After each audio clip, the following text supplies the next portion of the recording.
Blacksmith of the Apocalypse. By Arcuser. Synopsis. When not the apocalypse strikes, but all of them together, where will you be? What will you do? As humanity faces its hardest time, a playful God shows mercy. Follow Seth on his journey to somehow survive in whatever has become of his world. Chapter 1. The world ended? We are looking at a world very similar to Earth.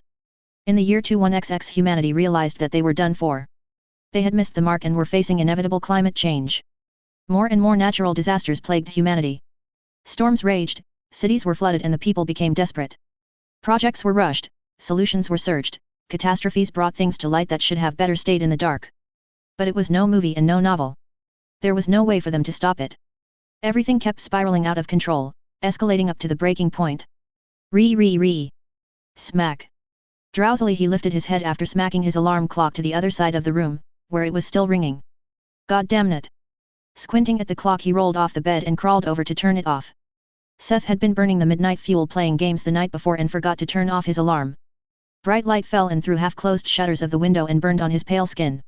Since when was the light in the city so bright? Seth lived at B City, a medium-sized city at the southeastern corner of the continent. On a normal day, the light should be a refreshing yellowish-gray, thanks to the invigorating smoke of civilization. So, what was up with these disgustingly bright rays of sunlight? Shielding his bluish-gray eyes with his hands, the youth picked himself up and went towards the window. Brushing his dark hair out of his eyes, he blinked. Then he blinked again. Well, that's weird. He grabbed his phone. Yep, only slept for a few hours, then why the flip was the city overgrown like a forest? The panorama of the city he had seen and known for almost all his life was tinted with overwhelming green. Streets were covered in tall grass like a savanna. Trees had broken through the constraints of concrete and structures. Houses and buildings had been pierced, some actually collapsed because of trees that had skewered them. And almost every vertical surface seemed to have been covered in vines. His phone had no reception and his internet connection was cut off. Seth pursed the lips. Something was going on.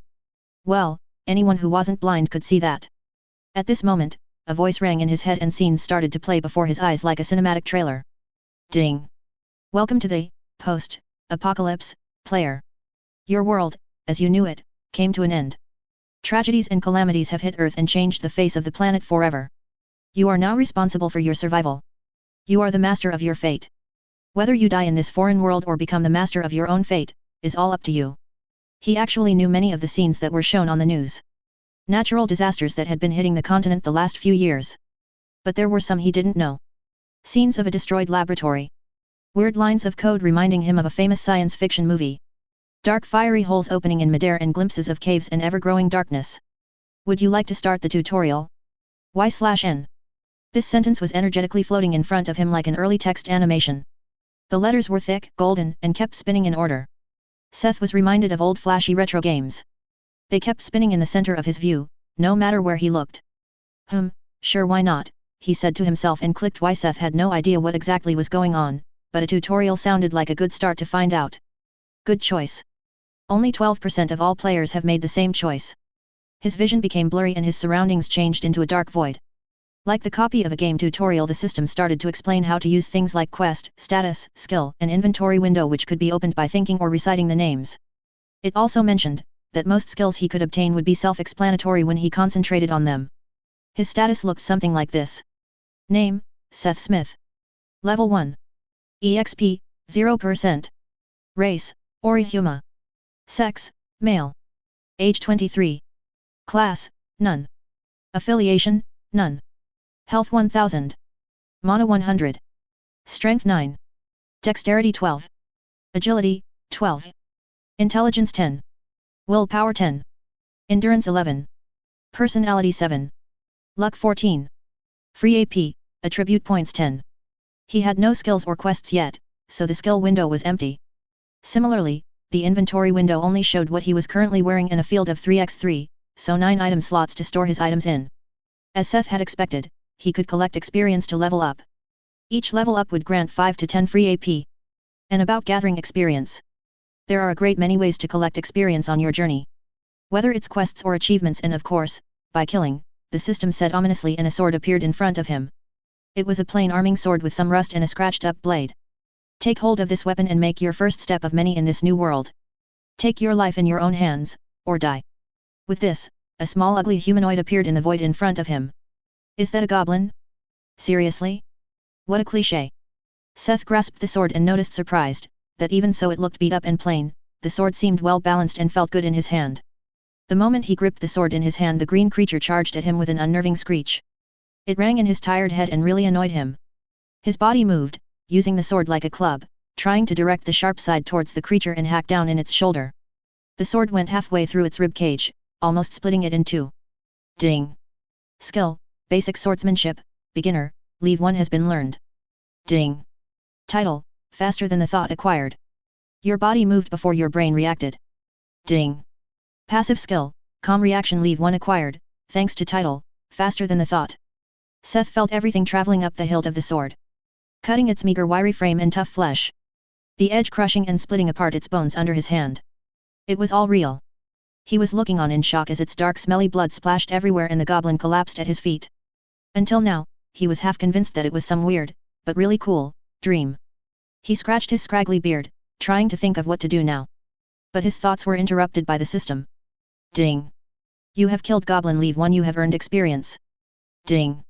Congratulations on your first kill. You mercilessly struck down the hideous creature in a single cold-blooded strike. Only 0.5% of other players have made this choice. Special reward, Silver Class Wheel. Chapter 2. Spirit Blacksmith.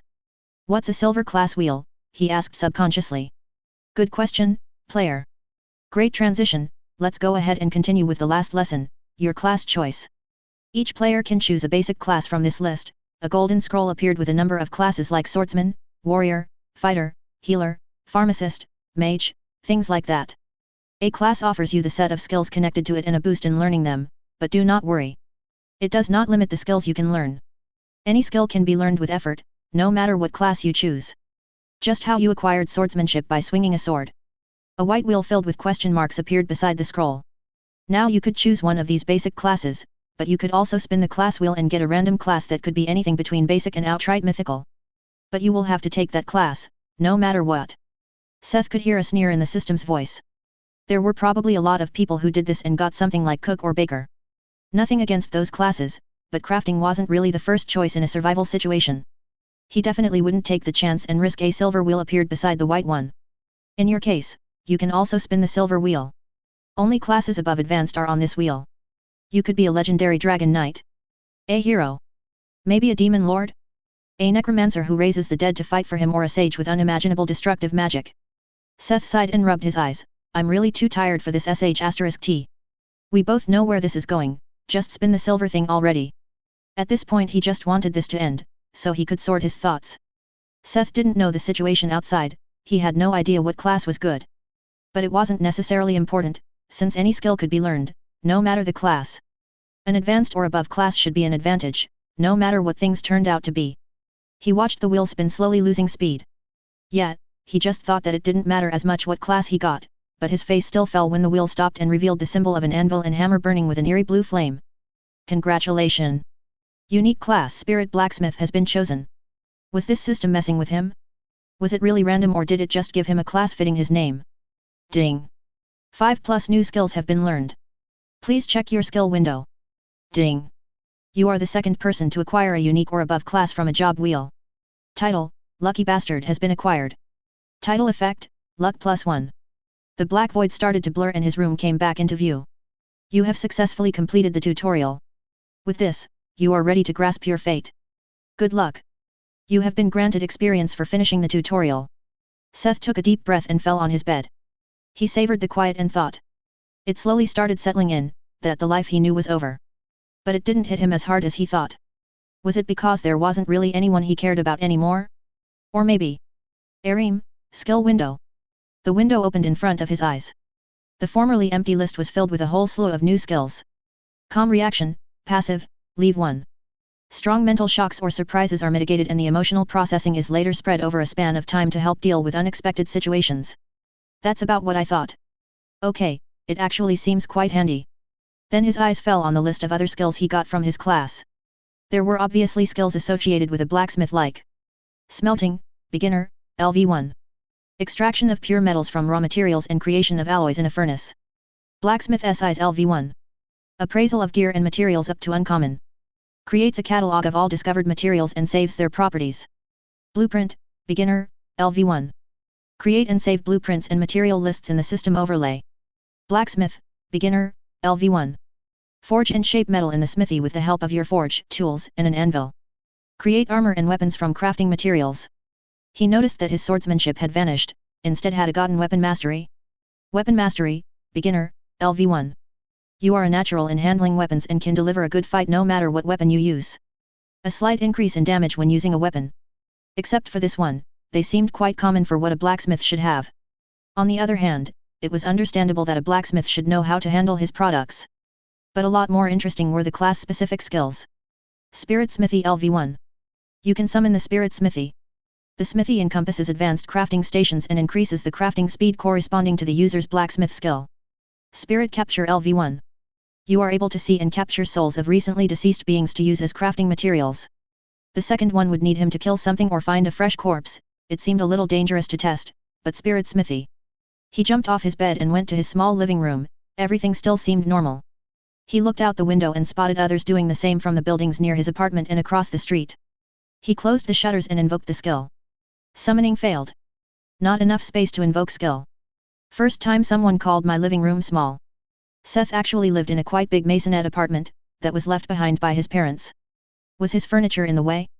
He rubbed his hands and started to push the couch, the table, and other things that were probably blocking the skill away. Sometime later he had cleared his living room, which left him with almost 15 square meters of empty space, 2 stories in height. When his stomach started rumbling, he remembered that he hadn't eaten anything yet. He went to scavenge the kitchen for edibles. Seth hadn't really expected the world to end, so his food storage looked quite meager. But hey! At least water and power were still working, so the grid had not broken down, yet. Bread, some fruits, meat, really old canned food. A frozen pizza. A few bottles of water and soda and packs of noodles. This reminded Seth that preparation can hurt. Looking around his apartment, filled with empty plastic bottles he had no chance to bring away yet. He went ahead and filled them all up with water. Who knew when it would stop working? Seth realized that he had to leave the apartment eventually to get food, but he definitely wouldn't just leave his home without more preparations. He could definitely stay holed up for a few days with this if he rationed it well. The meticulous rationing started by throwing the pizza in the oven for breakfast and gobbling up the whole thing. A productive day started with a greasy breakfast. After filling his stomach, he first went and made sure that his door was locked and checked the situation in the hallway using the peephole. No blood smeared across the walls. No mangled corpses covering the floor. Just a clean, normal hallway. He didn't know whether he should feel reassured or disappointed. Novels with these kinds of scenarios suggested that there were bloodbaths everywhere, but it didn't seem like marauding monsters had started slaughtering innocent people, yet. So he probably still had some time before he would have to join the mob and be part of the mandatory pillaging for food and resources. If he was to leave his apartment, he had to familiarize himself with the system and his class first. This unique class was his only advantage, so he had to use it well. Ding! You have been given the quest The Next Level. Chapter 3. The Spirit Smithy. After making sure that he didn't have to expect to be raided anytime soon, he returned to the kitchen. His fingers were itching to retry summoning the smithy, but he got the idea to test out the system, which seemed more important for now. Seth wanted to test the inventory. He took what little food reserves he had and tried putting them into the inventory slots, starting with the refilled water bottles. He remembered the instructions from the tutorial and concentrated on storing the bottle he held in his hand. It vanished and instead the icon of a generic water bottle appeared in his inventory. When he looked at it, a little window opened stating "Bottle of clean water," similar to when you hovered the mouse of an item in a video game. Next, he tried the same with an empty bottle, which was fittingly labeled as "empty bottle." He thought about taking it out and the empty bottle appeared back in his hand. But it wasn't actually the bottle he had. It was an empty plastic bottle that fit the generic icon that was shown in the item slot, not the soda bottle he had stored. He took out the refilled water bottle. It had also changed. It was exactly the same as the empty bottle, just filled with water. He took one of the regular water bottles and did the same, and the same happened. It changed into the same featureless plastic bottle that fit the generic icon in the inventory. Just as he expected, when he stored those filled bottles that had changed again, they stacked in the same slot. Seth conjectured that the inventory would generalize all items he stored, so they could be stacked, if they had no defining features. He tested it with the noodles and canned food, and they all lost their label and specific packaging. The system only divided by content, the packaging became the same. Seth wanted to try other things next. When he grabbed a knife to see whether it would appear in the weapon slot, it actually did, and it stated, "Knife leave 1, can be appraised with Blacksmith SIs. A chance to test the skill." Looking at a kitchen knife, he concentrated on the skill. He felt a cool sensation entering his eyes and it gave him a small window. Knife. Common. Damage 1-3. Durability, 10/10. A mass-produced sharp knife for cooking purposes. Has a low chance to cause bleeding. This was the same for most knives he found, except for the damage being even lower. He tried the skill on other kitchen utensils, which declared them as crafting materials for smelting. Most of his kitchenware was declared as made of low-quality iron. Materials for smelting. Should he try to summon the smithy now and see what he could get from smelting his cutlery, pans, and pots? Seth decided it was time. His handy itched to try more skills and start grinding his class. He stood in his empty living room and concentrated on the spirit smithy skill. Spirit smithy leave 1 summoned. What filled his living room now was a basic blacksmith shop. The knowledge of what he was looking at and how it was supposed to be used, was floating into Seth's mind. It was part of the different skills like spirit smithy and blacksmith. Everything looked incorporeal and transparent, shining in a pale blue. A ghostly white flame was burning in a stereotypic-looking coal forge that stood in the very center and a medium-sized dark blue anvil beside it. He tried using blacksmith's eyes on it. Spirit forge, crafting station. Burning with soul fire, the spirit forge can be used to work all common materials used for forging. Increases crafting speed by 50%. He looked to the right where a worktable and a grinding wheel stood. A few tools like hammers and tongs were lying on the table and it had a vise. They were labeled as common and increased the success rate of forging by 5 to 10%. The wheel looked ordinary, but a window opened. Sisyphus grinding wheel, crafting station. Part of the boulder Sisyphus is pushing, it will never stop turning while in use. Grind, sharpen, and shape any common crafting materials. Increases crafting speed by 50%. Soul fire in the forge and a grinding wheel named after Sisyphus. This forge seemed very underworld themed. But the barrel of water to quench the blade had no funny descriptions like water of the Styx at all. He looked to the left of the forge and saw a cylindrical furnace made of dark thick bricks. It was burning with the same ghostly flame and an assortment of crucibles and casting molds for crude metal bars lay beside it. Spirit furnace, crafting station. Burning with soul fire, the spirit furnace can be used to melt down and refine common materials used for forging. Increases crafting speed by 50%. Reading the descriptions, Seth realized that they were restricted to common materials. Was it because it was still level 1? Well, it wasn't like he had a lot of uncommon materials to work with. At least Seth guessed, that iron wouldn't count as uncommon. He ran his hands over the rows of tools on the work table. When he grasped a hammer, a window with 3 options opened. Crafting. Choose a blueprint. Create a blueprint. Free creation. He could guess what they were. When he clicked them one after the other he was proven correct. Choose a blueprint, was a list of blueprints for weapons and armors which consisted of instructions and receipts. When he clicked the blueprint of a small dagger, he could actually feel minimal guidance. He was sure, that if he now started forging the system would guide him to increase the chances of successfully making the weapon. Create a blueprint activated blueprinting which was similar to a guided 3D modeling program where he could design a weapon. Free creation just closed the window and left him to his own devices.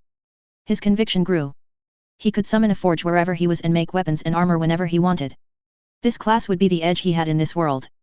And he knew exactly what he had to do to succeed in it. Grinding. Chapter 4. Grinding.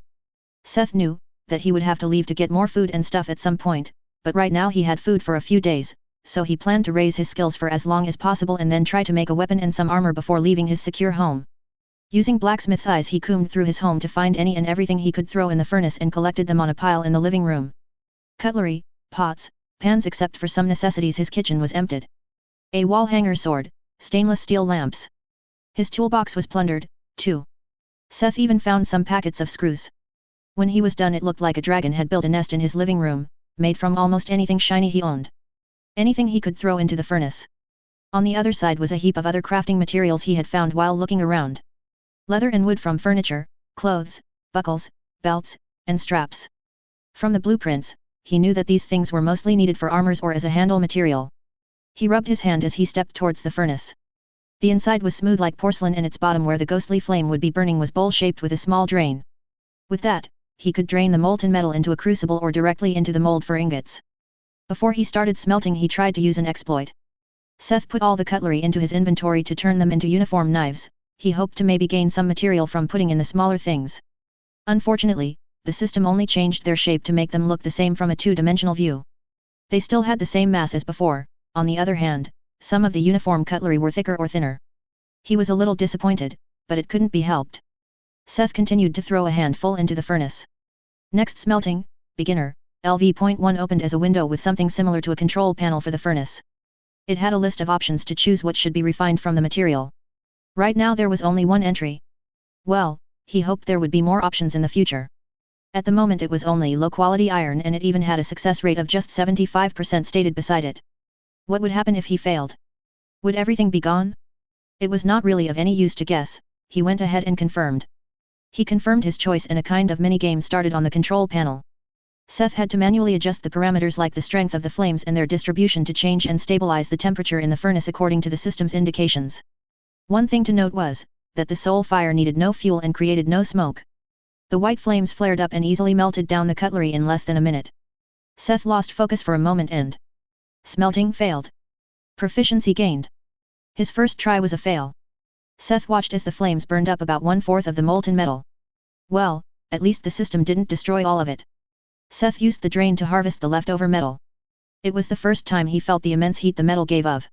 It didn't affect him as much as he would have expected, probably thanks to the 50% fire resistance that was granted by his class. Using a crucible he caught the liquid metal and poured it into a casting mold. Seth fetched some water from the barrel to help cool it off.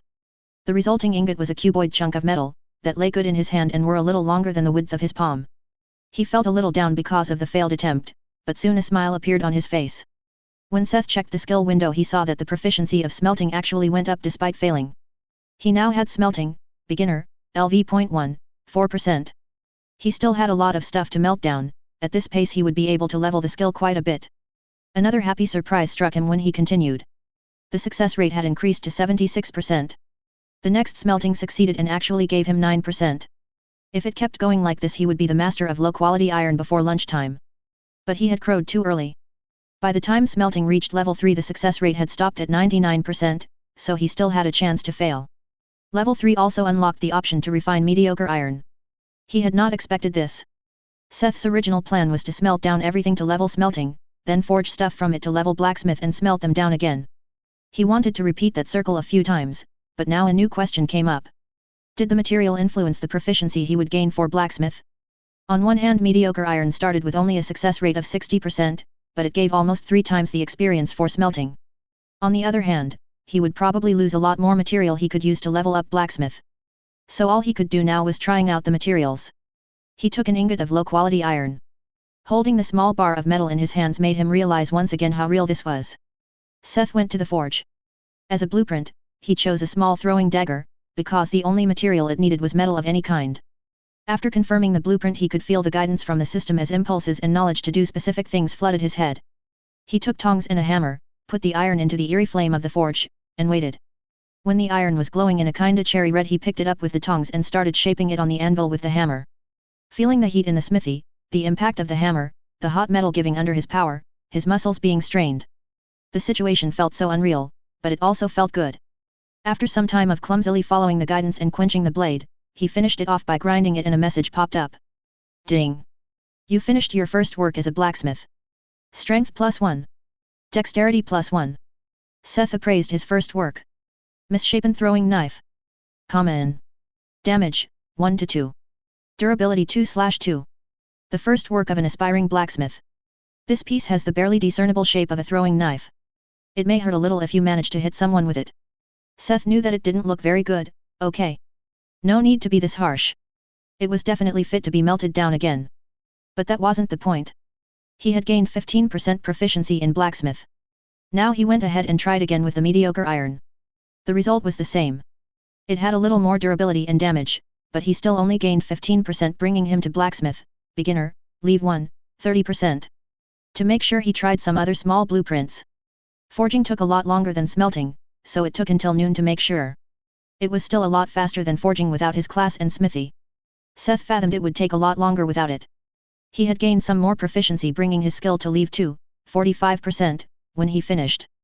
The experience he gained in blacksmith mostly came from the difficulty of the product, not the material used. At least not in this case. There was also another thing Seth found out. The amount of experience gained also depended on the finished product. A fail would give him very little progress, while a good result could significantly increase the proficiency. He didn't know by how much, since all his stuff was still no better than scrap. Smelting was actually similar, but different. A fail gave him less than half the proficiency than a success. It was only those two, it didn't have a gradation like Blacksmith. Now he had to decide, which to level first. Blacksmith or smelting. If he went for mediocre iron to level smelting, he might lose a lot of material he could use to level Blacksmith. He valued the latter more, so he decided to turn all the stuff left into low-quality iron and go for mediocre iron when resmelting. But first came lunch. Rationing with an iron fist, he decided to fill his belly with noodles. After this little pause, Seth continued to melt down everything he had into metal ingots, still bringing his skill to smelting, beginner, leave 4, 30%. The day was peaceful, and he was completely focused on bringing up his blacksmith proficiency. Forging, quenching, grinding, forging, quenching, grinding over and over. Before Seth realized it, the sun was already about to set. Sweaty and tired, he looked out the window and the scenery in the fading daylight. Beside him was a pile of finished throwing knives. He had actually managed to process all the low-quality iron he had into knives in the last several hours. He had managed to raise his skill to blacksmith, beginner, leave 5, 7%, and while the knives were still garbage, they looked a lot better. Even so, the experience gain fell with the level up. He also became faster in making the items. Looking at the setting sun, he finally registered how tired he actually was. Still, he collected all the metal dust he ground off the knives, the broken parts of failed knives, and the pile of finished knives towards the furnace and spent another hour turning it all into mediocre iron, leveling his smelting up to leave 6 and close to leave 7. It was dark outside, and he could barely keep his eyes open. Seth wobbled toward his room and fell on his bed. Maybe I should have checked, he thought, but fell asleep. Chapter 5. A long night. Seth woke up with his body aching all over. He had been too focused on leveling his skills that he hadn't noticed his body's pains. Status. Name, Seth Smith. Title, Faster Than the Thought. Level 1. EXP, 60%. Race, Orihuma. Sex, male. Age 23. Class, Spirit Blacksmith, unique. Affiliation, none. Health, 975/1000. Mana 100, INTX 10. Strength 11. Dexterity 15. Agility, 12. Intelligence 10. Willpower 10. Endurance 13. Personality 7. Luck 15. Free AP, Attribute Points 10. Defense. Physical, 89, ENDX 3 plus 50 class bonus. Magical 45, 2XWIL plus 25 class bonus. Fire resistance 50%. Skill window. Calm reaction, passive, leave 1. Blacksmith, beginner, leave 5, 8%. Blacksmith SIs leave 1. Smelting, beginner, leave 6, 75%. Blueprint, beginner, leave 2. Weapon mastery, beginner, leave 1. Spirit smithy leave 1. Spirit capture leave 1. Had some of his attributes increased? Oh yeah. Some memories floated up. He had ignored the notifications at that time. Something about attribute +1 thanks to intense training. Wait, why had his HP decreased? His sore muscles screamed as he got off his bed. Oh, maybe that's why. His slow thought remembered the tutorial. It explained that the HP showed the whole health, not just obvious injuries. That's why there are a lot from the start. Why was he even awake? It was still dark outside. As tired as he was, he should have slept until noon. Seth squinted into the direction of his alarm clock, but it laid dead in the corner of the room. My first victim of the apocalypse. A gruesome murder scene of broken parts and limp hands. His wandering thoughts were interrupted by noises outside on the street. He had been too occupied yesterday and the outside was very quiet. Seth had forgotten to check whether other people had the guts to leave their homes and run around outside. Maybe he should at least check his neighbors? He looked around for his smartphone, which told him that it was 4 a.m. Who would be so crazy to go out at this time? Seth tottered to his bedroom window and looked outside. He could barely see the contours of the same scene from yesterday, a city widely overgrown by nature. A shiver ran down his spine as he looked at the unfamiliar scenery. He listened attentively. He heard grunts and growling calls of deep voices speaking in a foreign language. Concentrating on where the sounds came from, he could make out the shapes of creatures walking through the high grass. He estimated the high grass to be about 1.5 m tall and it barely reached the giant's hips. They would easily tower above 3 m in height, and they looked almost as wide. Earlier they sounded aggressive and motivated, it reminded him of a band of brothers in war movies. But something had changed, they suddenly became hectic and their calls sounded more anxious and hurried. They made a beeline towards a building as it happened. Seth saw as they started vanishing. The first was silent and then started the screams when they realized what was happening to them. Now he was wide awake and his heart turned cold. Rumbling and hysteric screams echoed between the canyons of concrete and steel. A shiver ran down his spine. He watched as all the leftover figures started running, but it didn't save them. They, too, vanished into the high grass as if the earth itself had swallowed them. What could make something of that size disappear in a moment? Seth retreated from the window and sat on the ground holding his head. The system had shown him pictures of portals, so he had expected foreign creatures to appear. But what kind of creature came through, that could just hunt things like these ogre-sized creatures? He took a few deep breaths to calm down. Whatever it was outside. He was safe for now, as long as he didn't leave maybe. It's not like he could do anything about it for now. He cast a last glance outside the window where everything was quiet again and went into the kitchen after calming down. A productive day starts with a greasy meal. He fried the meat he had left with some noodles left from yesterday and filled his stomach to the brim. Living the rationing life.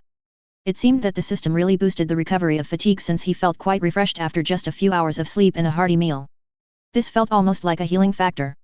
Seth laughed to himself. He checked and it was still dark outside. Should he start forging? Or should he check on his neighbors? It wouldn't hurt, maybe they even knew something important. It was just going down the hallway, but he decided not to leave his home unprepared. Who knew what could happen? He stuffed all the iron he had made yesterday into his inventory, together with his water and food. Seth equipped himself with the best gear he had found so far. A thick leather jacket that increased his defense by a little, sturdy leather boots and the cane of his grandfather. Seth hadn't really expected this, but do not underestimate a walking stick. Blacksmith's eyes told him it was his best weapon. Old cane. Common. Damage, 10 to 17. Durability, 22/25. An old strolling stick made of a sturdy piece of oak fitted with a heavy brass knob. Can cause stagger and knockout with a critical hit. All geared up, he first probed the situation in the hallways with the peephole. Still, no blood and gore covering the white walls of the hallway or the tiles of the floor. As he opened the door and wanted to step out, a message popped up in front of him. You are about to leave the safe zone. Once you have left the safe zone, it will dissolve and you cannot return. Are you sure you wish to leave the safe zone? Why/N? Seth hesitated. Nope, he chose N and stepped back into his apartment. It wasn't really that important to check on his neighbors now, right? Yet. He was still good on food and water anyway. Seth totally lacked the preparation he wanted, before he left guaranteed safety behind once and for all. He put the jacket and the cane beside the door and went back to the living room where he summoned the spirit smithy. Grinding it was. Time to turn this mediocre iron into knives. He would use the arduous work to push those unsettling thoughts aside. After making dozens of knives and small stuff like arrowheads yesterday, Seth felt ready to try the free creation. He wanted to see the difference in how far he could go without the direct help of the system. He followed the same steps and movements that were already ingrained into him yesterday. He started with making a throwing knife. It was harder to estimate the temperature and he often missed the right spots when forging the iron. But this actually felt better. It was him, Seth, creating something, without outside help. He also got a much better feeling of where to hit and how strong. Working like this for the first time ignited a flame in his heart. He had still felt a little conflicted about getting a crafting class until now, but now Seth felt a passion growing within him. He really wanted to grow his class and skills, not just for survival. After managing to forge the rough shape and quenching it successfully in the barrel, Seth ground it into a sharp knife barely resembling the throwing knife from the blueprint. Ding! You have successfully created an item without guidance. Dex +1. Surprised by the announcement, he checked the knife with his blacksmith's eyes, but it was nothing out of the ordinary. It was a little worse than the last ones he did with the system's help. Low-quality throwing knife. Common. Damage, 2 to 4. Durability 5/5. A recognizable throwing knife by an aspiring blacksmith. When you throw it, you might even hurt someone else but yourself. Still, a lot better than his first try with the system. And he did it all alone. The real surprise hit Seth when he checked his skills. He had actually gained a lot more proficiency for this throwing knife. It was almost double as much as for the ones he made with blueprints. Time went by as he tried doing the other weapons he had tried, like arrowheads and daggers. No matter what he made, free creation gave him double the points on average. This was great, considering that the skill needed more and more experience to level up. Seth decided to choose a more complex blueprint now. He would use the blueprint to get a feeling for the process and then try doing it in free creation. Seth chose a long hunting knife. It had a long blade and looked similar to a Bowie knife. It was more complicated and had more parts he needed to make. The blade, a handguard, a pommel, and a wooden handle. It was a lot more exhausting than the simple thing he did before, even with the guidance. In the end, after several hours of work, he failed twice out of 3 attempts. But Seth still gained huge amounts of proficiency. He had leveled straight up to leave 6 in one go. Plopping down on a chair that had survived his material gathering, Seth took out a water bottle from the inventory and started drinking in big gulps. He choked when he looked out the window. The outside was still immersed in the twilight. He looked at his phone, 12 p.m. What was going on? Chapter 6. Preparations. It was already noon and still dark outside? Was this also an apocalyptic scenario? Did the sun go on a strike and didn't wish to work today? Looking out the windows, he saw the city submerged in the twilight. He opened the window and leaned outside to look at the sky. What the, he muttered when he saw, why there was no light. It wasn't the sun unwilling to work, it was the canopy of a gargantuan tree that was covering the sky above the city and blocking out the light. The tree even outclassed the skyscrapers in the city center. It looked like an oak with half a dozen thick main branches reaching across the city's sky and almost touching the ground some kilometers away. It was like a dome encompassing almost half the city. When did this even grow? Looking up to the branch that kept splitting off the main one, Seth saw something dangling. Oh fuck, his eyes widened and his heart sunk, he had found the giant creature from last night. The oak's branches were covered in vines and on the vines, hung like criminals on the gallows, were desiccated corpses. Not just the hulking creatures, but also corpses from other humanoids like the goblin he had seen and humans. How did those end up there? Seth pulled out the binoculars of his father, he had found yesterday among his stuff. As if covered in fairy lights, the branches of the tree were filled with vines holding dried up bodies in colorful casual clothes. Some of them wore jackets and backpacks, had they left the safe zones and tried to get out? Looking with the binoculars, he saw that they were not actually hanging like hanged, but the vines were penetrating and growing through the bodies. He could also see small glowing orbs beside the dead soul, tiny crafting material. Common. It was spirit capture LV.1 jumping into action. But wait. Didn't it say he could only see the souls of recently deceased bodies? Did this mean, that these bodies up there were only recently turned into these mummies? His blood turned cold. Had so many things happened while he tried to grind out an advantage? Ding. You have witnessed the terror of Field Boss the Hanging Tree. Experience gained. The world was really moving fast now. A field boss had spawned? Seth felt like he had to act, so he wasn't left behind. Looking between the forge and the window he hesitated. He had wanted to take the safe route and grind as much as he could without leaving safety. But judging from the corpses on the tree, he might not be safe, if he stayed for much longer. Didn't he have the time?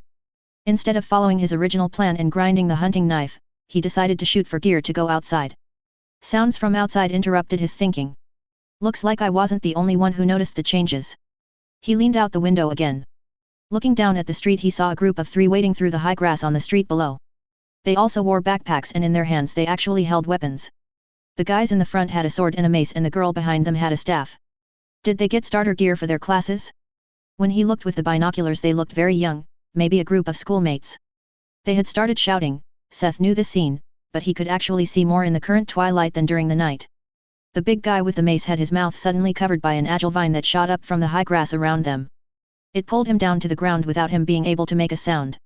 His teammates turned around, but there was only a trail in the grass where he was pulled away along the ground. They couldn't, but Seth could see what happened then. The trail vanished in a narrow alley, but looking up Seth saw the silhouette of the body rising towards the branches above, to find its place among the others up there. The vine had actually entered his mouth, penetrated his head, and exited from his eye. Seth could see the soul appearing. Mace guy was already dead. When Seth finally managed to avert his eyes, the other 2 had also vanished. Swordboy and staff girl were nowhere to be seen. A shiver went down his spine. Seth realized that the outside would only become more dangerous. He needed to get away from this tree, as far as possible. But what could he do against those vines? It was so dark. And quiet. And this time he could actually feel calm reaction suppressing his panic. He had to think. What could he do? How could he get away? They were silent, so he first needed to see them. He already had an idea concerning that. But he also needed a way to fight them if they came for him. He was a blacksmith. Seth stood up and came before the forge. Looking through the catalog of basic blueprints he looked for something he might be able to make to help him. The first thing he came across was an axe. Lumberjack's axe. Common. Damage, 8 to 30. Durability, 50. A lumberjack's axe, perfect to cut down trees all day long. Grants 2x damage against plants. This could have worked but the axe needed wood for a shaft, and he didn't have something in a fitting size. But this gave him another idea. He couldn't find it in the catalog, so he decided to try to make the blueprint himself. It was the first time he opened the blueprinting interface for real. It was easier than he had expected. Since he didn't create something completely new but recreated something from his knowledge, the system actually assisted in creating the model and augmented parameters. He chose mediocre iron as the material. What the blueprint showed, in the end, was a hybrid between a machete and a scythe, a bill hook. Bill hook. Common. Damage, 5 to 25. Durability, 30. This sharp tool for cutting down branches and shrubbery can also act as a versatile weapon. Grants 2.5x damage against small and mid-sized plant-based enemies. Grants 1.5x damage against big plant-based enemies. Can cause bleeding. This was the best weapon he could think of, to fend off those creepy vines. He had elongated it a bit for more range and slimmed it down a little to lower the weight and save material. Now he only had to succeed in making it, and he had no idea how often he would have to try. The billhook wasn't as complex as the hunting knife, but it had a lot more material he had to move in a more difficult shape. Seth grabbed a whole bar of mediocre iron and started the blueprint for the billhook. It took him 2 hours for his first attempt, which ended in a failure when the metal broke during the quenching. His second attempt succeeded, but it was an ugly and heavy result that was barely usable. The third was also a failure. He had burned the metal in the forge. The evening was approaching, the twilight would soon start to darken. Seth was exhausted and decided to take a break and eat something. When he opened the fridge to get some cheese, he found out that the grid had finally broken down. The electricity was gone. Water was still working, though. Making a hard decision, he just ate everything that was still in the fridge. Seth felt a lot better after eating something. The system was really awesome. He looked out into the darkness. In case this attempt succeeded, he would still have some twilight to get away from the tree. If not, he would keep working and travel during the night. It wasn't that much brighter anyway. Seth wouldn't wait any longer, once his preparations were finished. The next attempt was actually another failure. The blade had looked very promising, but it developed a lot of cracks when he quenched it. It still actually gave him more than the crappy one he successfully finished, pushing his skill to Blacksmith, beginner, leave 8, 11%. It was night again outside. At this point, he was actually worried, what could possibly change tonight?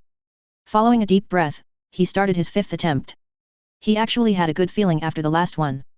Forging the blade, Seth's strikes hit accurate most of the time. The quenching went well. Grinding was hard but succeeded. Once he fitted the handle, he finally heard the announcement. Ding! You have created a billhook. Blacksmith proficiency gained. Chapter 7. Leaving home. Seth had finally succeeded. The billhook looked good and felt good in his hands. He knew without using the blacksmith's eyes, that it was a good weapon. Still, he appraised it. Billhook. Common. Damage, 10 to 20. Durability 25. This sharp tool for cutting down branches and shrubbery can also act as a versatile weapon. It was made by an aspiring blacksmith and has some defects. Grants 2.3x damage against small and mid-sized plant-based enemies. Grants 1.3x damage against big plant-based enemies. Can cause bleeding. It fell short of the optimal parameters, but it was definitely the best weapon he could get in his situation. Seth was finally armed and ready. Well, no, he was armed, however there were still things he needed to do. First he smelted the failed scrap metal and then everything that wasn't iron and was spared before, like brass and copper from decorations. This unexpectedly brought his smelting to leave 7. Seth went to the forge and entered the free creation. He hammered a few ingots into thin iron plates and punched holes along the rim. Seth wanted to augment the sturdy leather jacket with metal plates and planned to make rivets from the brass and copper, which meant that he had to forge them into rods before cutting them to size. He only made it roughly, so it didn't take too long. Seth affixed plates along the arms like vambraces, 2 rows of 7 on his back, and he put a wider one on the left side of the jacket, above his heart. Ding! You have created your first piece of armor. End +1. Reinforced jacket. Common. Physical DEF, 25. Durability, 45/50. A leather jacket reinforced with iron plates by an aspiring blacksmith. It's not much, but better than nothing. He was quite satisfied with the outcome, even when it wasn't as cool as he hoped. Together with his sturdy boots, his defense has increased by 1/3. Sturdy leather boots. Common. Physical.def, 5. Durability, 18/20. A normal pair of good leather boots. Seth put the remaining iron ingots and brass rods into his inventory. He had thought about making a shield, but he didn't have enough wood to make a wooden one, and he didn't have the time, or skills to make something that big from iron. Now was the time to finish preparations. The inventory held the things he definitely didn't want to lose. A stack of about 30 mediocre iron bars, a stack of 10 brass rods, leather, a stack of 35 water bottles, 1.5L each. One slot was his grandfather's cane, and he also put his father's binoculars in there, so they wouldn't break if he fell or something. The rest of the slots were filled with the food he had left, like canned soup, packets of noodles and a pot to cook. Seth went to the room that had belonged to his parents before. From a drawer he took a small pendant and wore it. It was small and round, made from gold. It felt smooth in his hand, and when he opened it, there was actually a picture of his parents inside. Memories started to surface, but Seth pushed those to the back of his mind and put the pendant under his shirt. He needed to concentrate now. He packed his backpack with some of the food he couldn't put in the inventory, clothes, and a pan. Also, the buckles and straps he had scavenged from other clothing. Looking around his apartment, he tried to think whether he had forgotten anything. Maybe a compass would be good? And his smartphone was also leaving with him, as long as it had power. Remembering Mace-Guy, he thought of his motorcycle helmet he had lying around from when actually still had a bike, but he already had so little vision at night. Seth didn't think it would help a lot. Before he left, he checked his status, just to make sure. Name, Seth Smith. Title, Faster Than the Thought. Level 1. EXP, 80%. Race, Orihuma. Sex male. Age 23. Class, Spirit Blacksmith, unique. Affiliation, none. Health, 1000/1000. Mana 100, INTX 10. Strength 13. Dexterity 17. Agility, 12. Intelligence 10. Willpower 10. Endurance 14. Personality 7. Luck 15. Free AP, attribute points 10. Defense. Physical, 122, 42 plus 50 plus 25 plus 5. Magical 45, 20 plus 25. Fire resistance 50%. Skill window.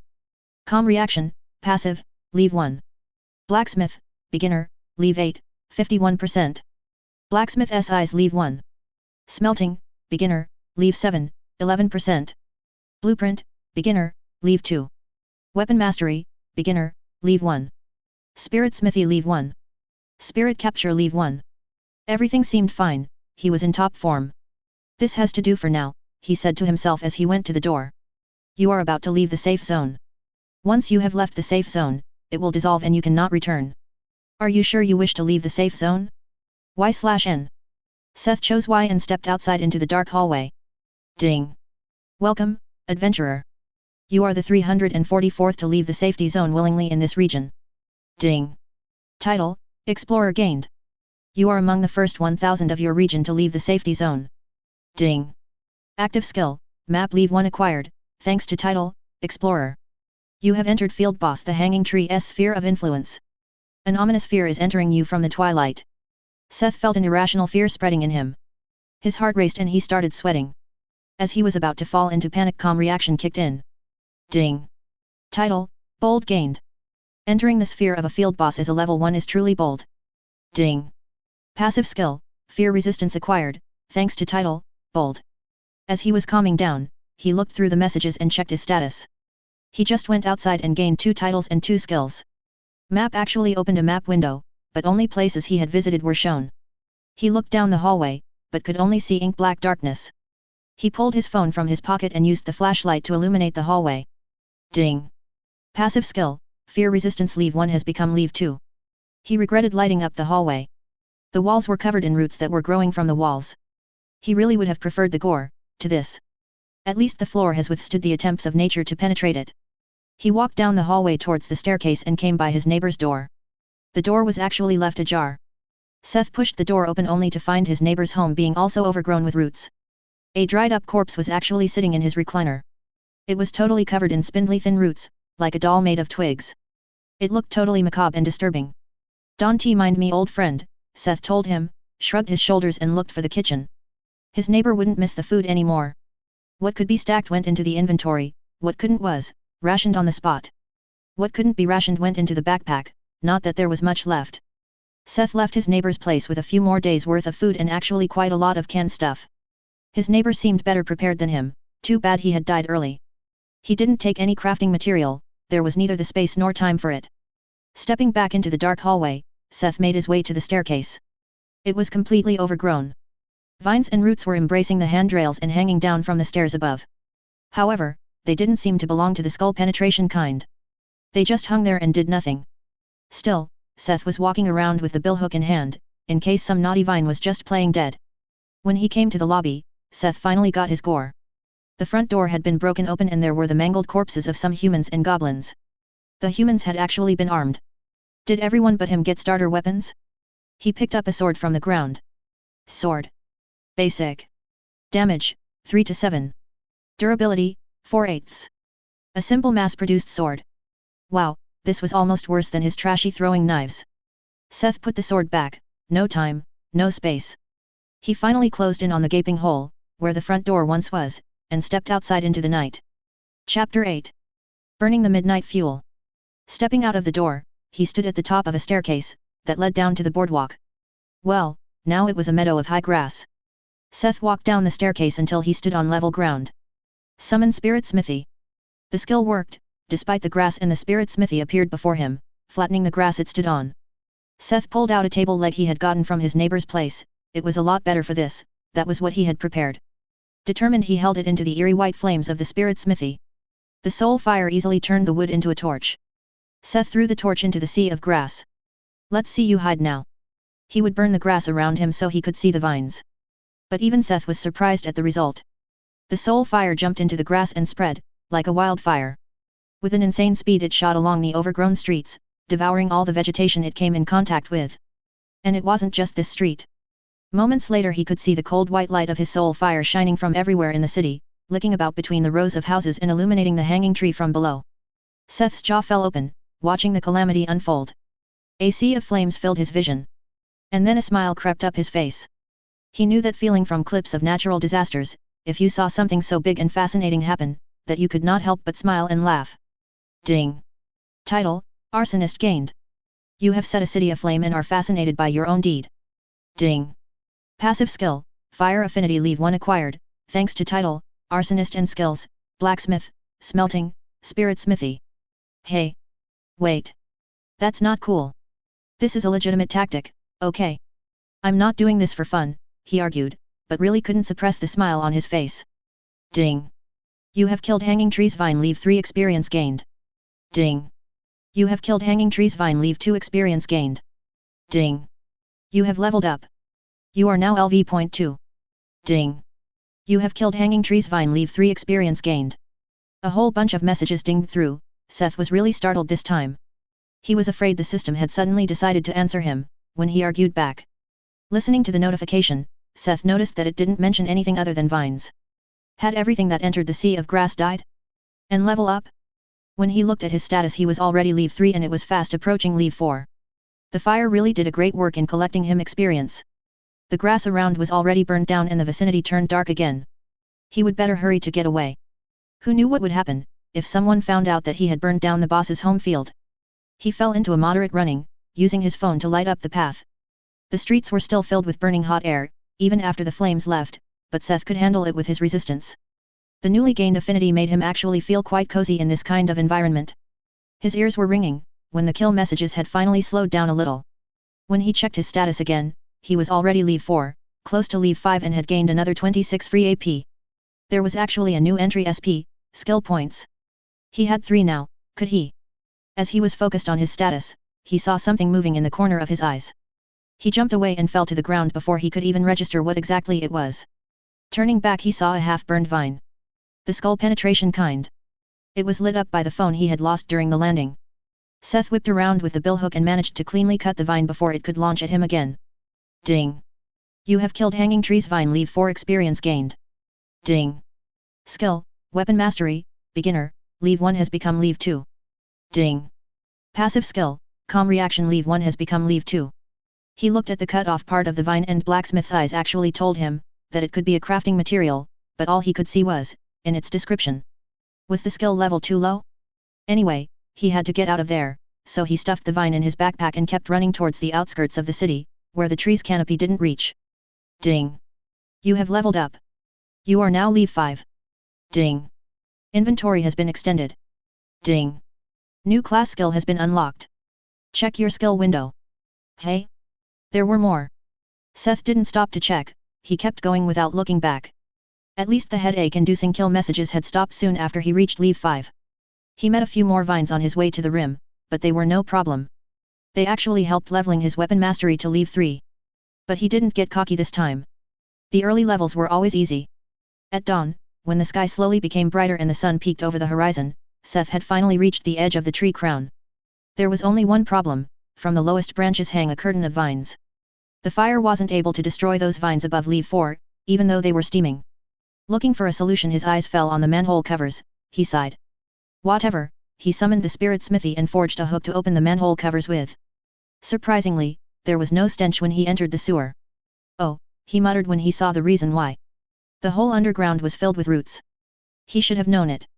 Of course this place would be full of this stuff too. Seth squinted, annoyed. You know, what worked once, he mumbled, resigned. Ding. Passive skill fire affinity leave 1 has become leave 2. Soon the sewers were filled with white flames. The place was instantly filled with dark stinking smoke and Seth fled back to the surface. Smoke was also rising from the manhole covers in close vicinity, but it didn't really spread like last time. On the other hand, that didn't mean it was useless.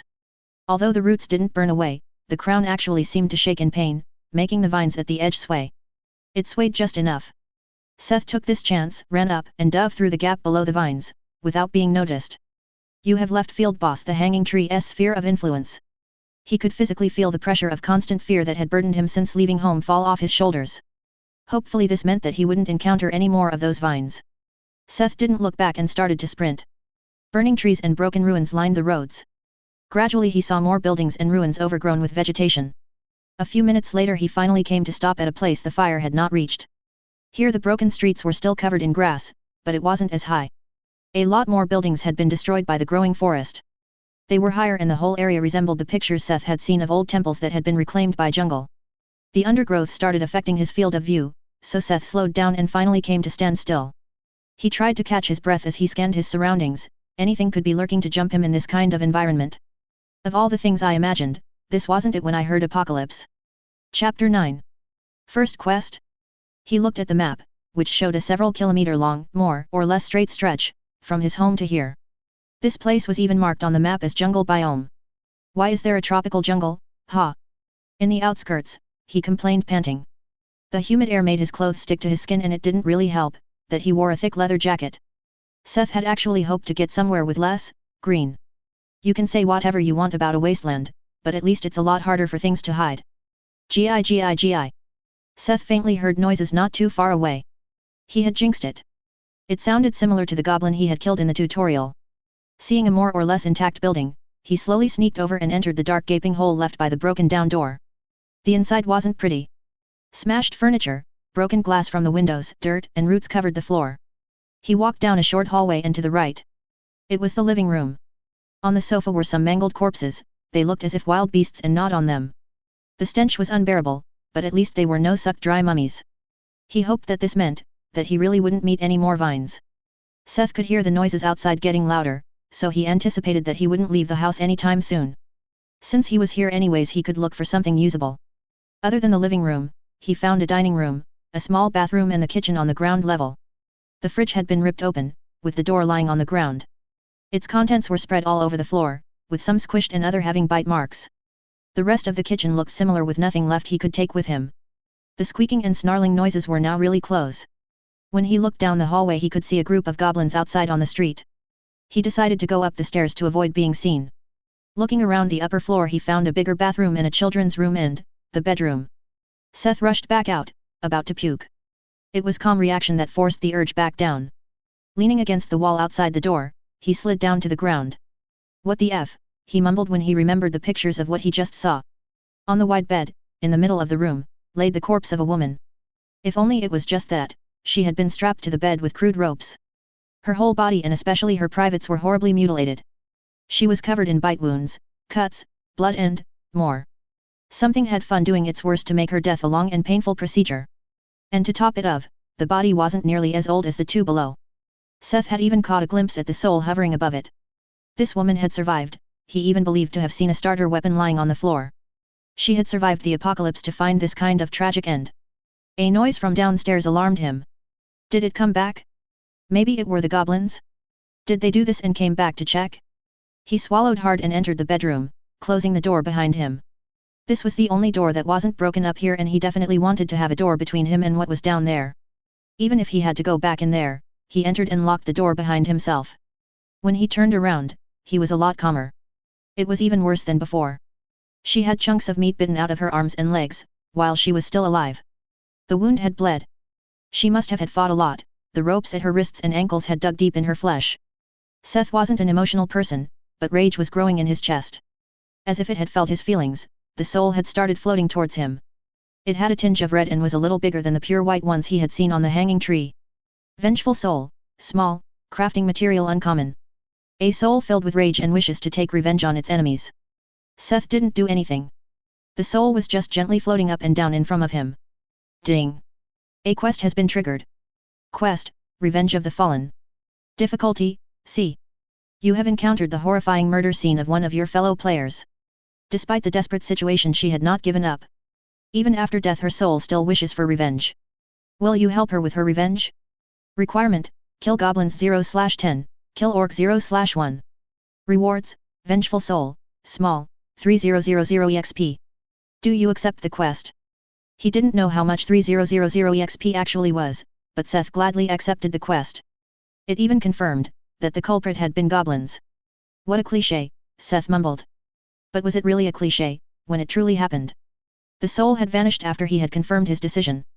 It was probably stored in a special space for pending quest rewards or something. Now what? Seth had a quest. He needed to kill 10 goblins and an orc. He was pretty sure that some of his quest targets were downstairs. Maybe they would come up to look for there, he grimaced. He would mess those little up. He opened the door and used the billhook's handle to smack the hallway's wall to lure them up.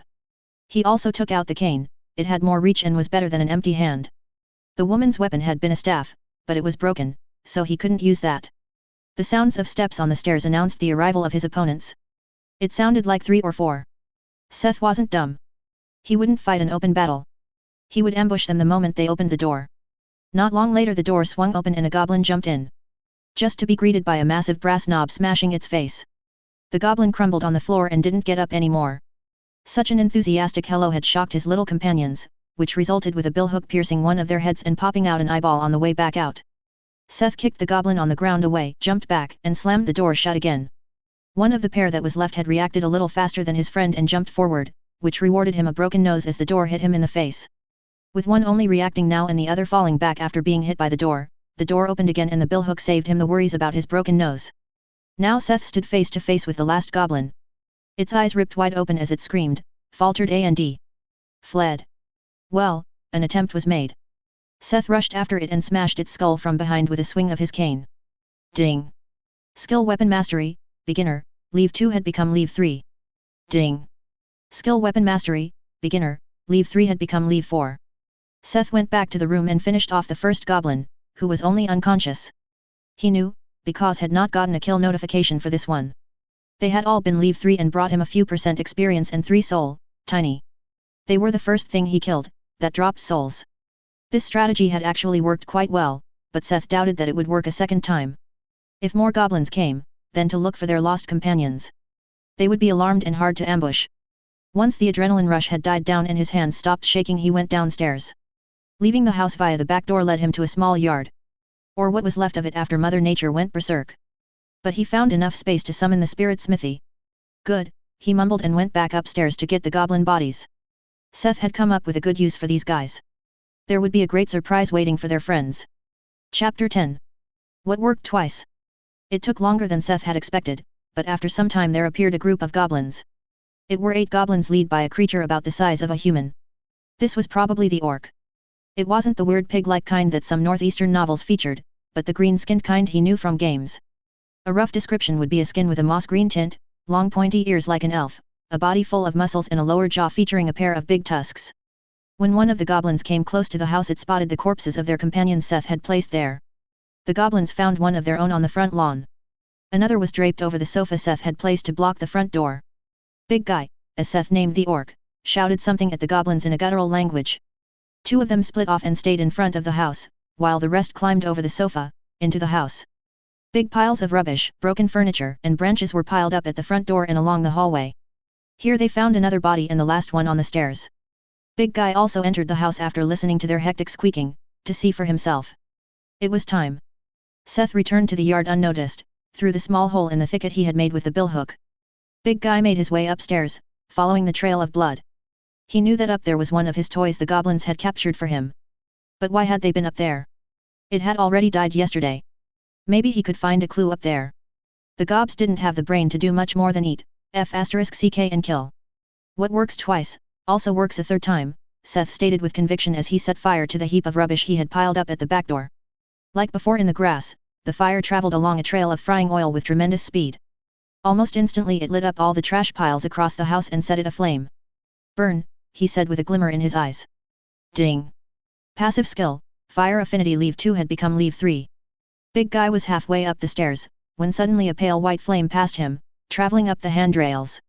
Shocked, he looked back down only to see a sea of flames. When had this happened?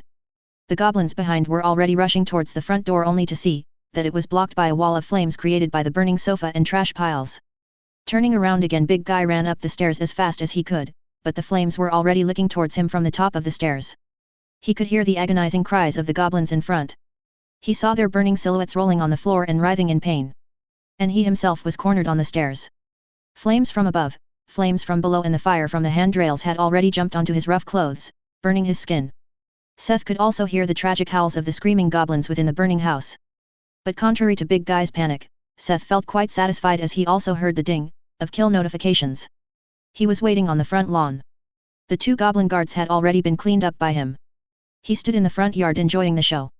Seth had come up with this idea because he felt the urge to give that woman a dignified burial. That whole scene up there should really just vanish from this world. And what would be better than fire? Now even her murderers were burning to death with her. If this could not satisfy a vengeful ghost, then nothing would. Just as Seth started wondering why he had not gotten a notification about the orc, a loud bang could be heard from the house's wall. With a rain of bricks and debris, a charred orc charged a hole into the house's wall and flopped down on the front lawn. Haha. He had survived. Big Guy had collected all the strength he had left and managed to break the wall at the corner he was trapped in. Air. Oh, fresh air. His skin was burned black and terrifying pain surged when he moved, but he was alive. He was overwhelmed by the euphoria of having survived. He laughed and took deep breath as he laid there in the grass, until a shadow fell on him. It was a tall lanky human with sickly pale skin. His cold eyes looked down on Big Guy as he brushed back his untamed mane of hair and sighed. Really, why couldn't you be obedient and die up there, hey? Big Guy's happiness was cut short. Literally. By a billhook. Ding. You have killed juvenile orc, leave 7 experience gained. Ding. You have completed the quest Revenge of the Fallen. You have earned 3000 EXP and Vengeful Soul, small, dot. Ding. Title, Overachiever gained. You completed a quest with over 100% completion. Purse +1, int +1. Yet another title. It didn't seem very hard to gain titles from the system. The 3000 EXP were about a tenth of his experience bar and about as much as he got for all the goblins together. Seth looked on as the orc's soul left its body. It was a little bigger than the souls he had seen before. Soul, medium, crafting material. Uncommon. The joy of finding another uncommon souls was dampened by the fact that he couldn't collect it with his skill. Seth had to wait for the house to burn down anyways, so he chose to take a look at his status. He had a hunch about those SBS. Name, Seth Smith. Title, Faster Than the Thought. Level, 5. EXP, 28%. Race, Orihuma. Sex male. Age 23. Class, Spirit Blacksmith, unique. Affiliation, none. Health, 1000/1000. Mana 110, INTX 10. Strength 13. Dexterity 17. Agility, 12. Intelligence 11. Willpower 10. Endurance 14. Personality 8. Luck 15. Free AP, Attribute Points 45. Free SP, Skill Points 4. Defense. Physical, 122, 42 plus 50 plus 25 plus 5. Magical 45, 20 plus 25. Fire resistance 80%, 50% plus 30%. Skill window. Calm reaction, passive, leave 2. Blacksmith, beginner, leave 8, 51%. Blacksmith size leave 1. Smelting, beginner, leave 7, 11%. Blueprint, beginner, leave 2. Weapon mastery, beginner, leave 4, 45%. Spirit smithy leave 1. Spirit capture leave 1. Map leave 1. Fear resistance leave 2. Fire affinity leave 3. Soul infusion leave 1. When Seth concentrated on SP, he actually got an explanation. There were different kinds of skills, those based on proficiency like blacksmith, which he could grind and those he couldn't, like Spirit Forge. They were based on enlightenment or achievements. Those skills could also be raised with SBS. When he chose SP he got a similar menu to when he chose AP. It showed a list of skills he could add points, to. He was already sold on leveling up Spirit Smithy and Soul Capture. He wanted to see how Spirit Smithy would change. While pondering about what other skills he should raise, if any at all, he noticed Soul Infusion. Was this the new class skill? Soul Infusion. Requirements: Spirit Blacksmith Leave 5. Grants the Spirit Blacksmith the ability to infuse souls into his works during the forging process. This grants the material higher durability / damage / defense and magic conductivity. A primitive form of enchantment. So there were more class skills unlocked when he reached a specific level? Maybe there were other requirements, too? It was definitely an interesting skill, but souls were limited, so he would really have to pick and choose when to infuse them. The skill wasn't too helpful at the moment. In the end he also chose Blacksmith's Eyes. He still had those cut-off vines that only showed, and really wanted to know. It would also be good, if he could identify uncommon materials other than souls, too. He would keep one free SP just in case. Chapter 11. Into Dark Woods. Seth was fiddling with his status when he heard a sharp cry like an eagle's in the sky. The sound pierced his eardrums and instantly gave him a headache. Shielding his eyes, Seth looked up into the sky trying to see through the gaps between trees. It was a shadow. A big shadow. So big, that Seth instantly jumped into the ruins of a half-broken house to hide. Whatever it was, he didn't want to meet it. But fate obviously had different plans. The shadow dove towards the ground and stopped above the front lawn of the burning house. With an earth-shattering thump the figure landed where Seth had stood but a moment ago. Terrifying big claws clasped down on the torso as a sharp black beak tore into the burned body of the headless orc.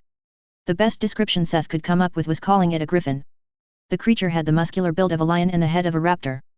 On the other hand it had 3 snakes for tails and big leathery bat wings, fitting its black leathery skin, glinting in the sun like polished leather. He was pretty sure a griffin wasn't supposed to look like this, but he would call it that for now. The griffin must have been lured here by the smell of burning flesh. It was enthusiastically digging into the half-fried orc and if Seth was lucky, it would take its time and eat the goblins, too. Don't notice me, he chanted in his mind and turned around to peer into the darkness behind him. Leaving the feasting predator behind, Seth slowly and quietly crawled deeper into the ruined house. He twitched every time he made a noise. Any sound felt way too loud in this situation. Seth even controlled his breathing, keeping it as shallow as possible. Hiding in the overgrown undergrowth. Only pieces of walls indicated that there had been another half of this house. Everything was moist, covered in vines and moss as if it had been destroyed for decades. It was a really disturbing sight, if one knew that this happened in just the last 2 or so days. After Seth was sure that he was far enough away, he stood up again to keep walking. Using the map as an indication he took a relatively straight path into the woods. Somewhere in this direction was Deltan, or City D, was a satellite city in the north, closer to the coast. Deltan had fallen victim to an earthquake some months ago and was supposed to be mostly in ruins right now. This was what Seth counted on. What he needed to level his skills were resources. And after testing the inventory, he was sure that he could harvest the steel from reinforced concrete. So for now Seth planned to build a base in Deltan and concentrate on growing his skills. He just hoped the woods would end at some point. If he kept going in a straight line, the forest would have to end at some point, right? Time passed slowly. Ding. Thanks to continuous training you have gained, and +1. Seth didn't meet a lot of monsters, mostly giant insects he avoided with a passion. But the climate and exhaustion of walking and cutting a path into the dense thicket got to him. Seth had to take a break. He had been going for several hours and the daylight was starting to dim again. He hadn't slept for almost a day. Even with his grown attributes, this was as far as he could go for now. Should he start investing attribute points? He had really wanted to get as much attribute points as possible by training, before using his free ones. It couldn't be helped for now. He clapped his hand and decided to eat something. When in doubt, fill your stomach. Seth summoned the spirit smithy. After dimming the flame a little, he used the fire of the forge to fry a big portion of beans in his pan. He felt like a bandit in a spaghetti western. Filling his stomach with beans restored some of his stamina. A good rest and meal had calmed Seth's mind down. He thought about his situation and had an idea. He wanted to train up the attributes corresponding to his class, like STR and Dex, so he wouldn't waste attribute points. But there was another attribute that could help him right now and was a pain in the butt to train for him: agility. Agility was the coordinated movement of the body. Movement speed, reaction speed, evasion rate, stamina consumption. His AGI was quite good from the start, but it hadn't grown ever since. Seth had an inkling that the growth of AGI might have a restriction thanks to his class. That's why he decided to dump some of his free AP in AGI and bring it up to 20, making it his highest attribute for now. The effect was immediate. His body's movements became lighter and smoother and he felt that he had a lot more control and sense of balance than before. He felt less like a smith and more like a gymnast now. Seth felt very energetic and immediately restarted his journey. Thanks to the newly acquired coordination and control, Seth lost a lot less energy traveling in the forest. Despite not feeling completely exhausted, he stopped soon at the foot of a giant tree. The night was approaching. Nighttime in the forest was definitely not something one wanted to experience and Seth really needed some sleep. He had found the entrance to a cave below the roots of the tree. Upon entering the cave it became clear that this was not a cave.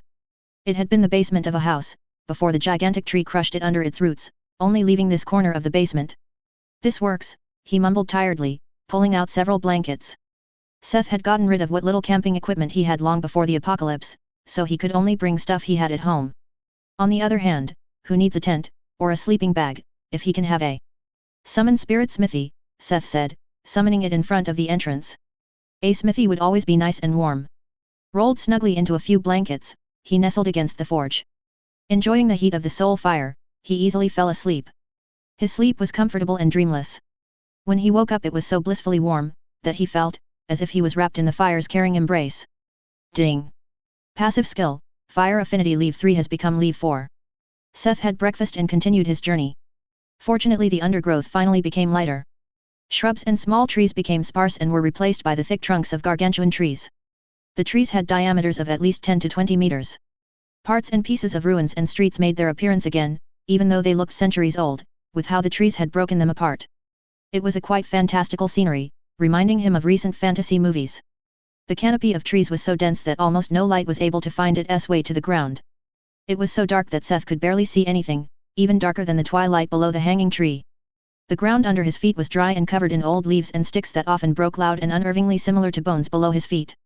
He had stopped wondering how exactly these environments came to be in such a short time. Happy over the much clearer way his speed increased a lot. He kept his course thanks to the map.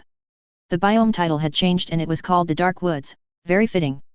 Seth mused over this as he kept running. Until he heard that cry again. With an ear-piercing shriek he could make out the shadow of another weird griffin jumping between the high branches of the trees. This one was even bigger than the last one, at least the size of a big horse or a bull and had 2 snake tails. Seth had no choice but to hide by running to the opposite side of the tree. This was the disadvantage of having no undergrowth anymore, it became a lot harder to hide from such flying predators. He just hoped that it had not yet seen him. Maybe the presence of these monsters also explained why he had not encountered any creatures or animals since entering the forest, they were probably the apex predator around here. Seth really didn't want to confront something like that, yet. His hopes were in vain. The griffin jumped off the branch it was sitting on and glided down to the ground. Seth heard a big thump in the place he had just stood. There was no burned corpse there this time, it had definitely seen him. It was right on the other side of Seth's tree, and he could actually hear it sniffing on the ground. "I'm so dead," he whispered. The griffin followed his scent and its heavy steps came closer to the tree. It totally smelled him.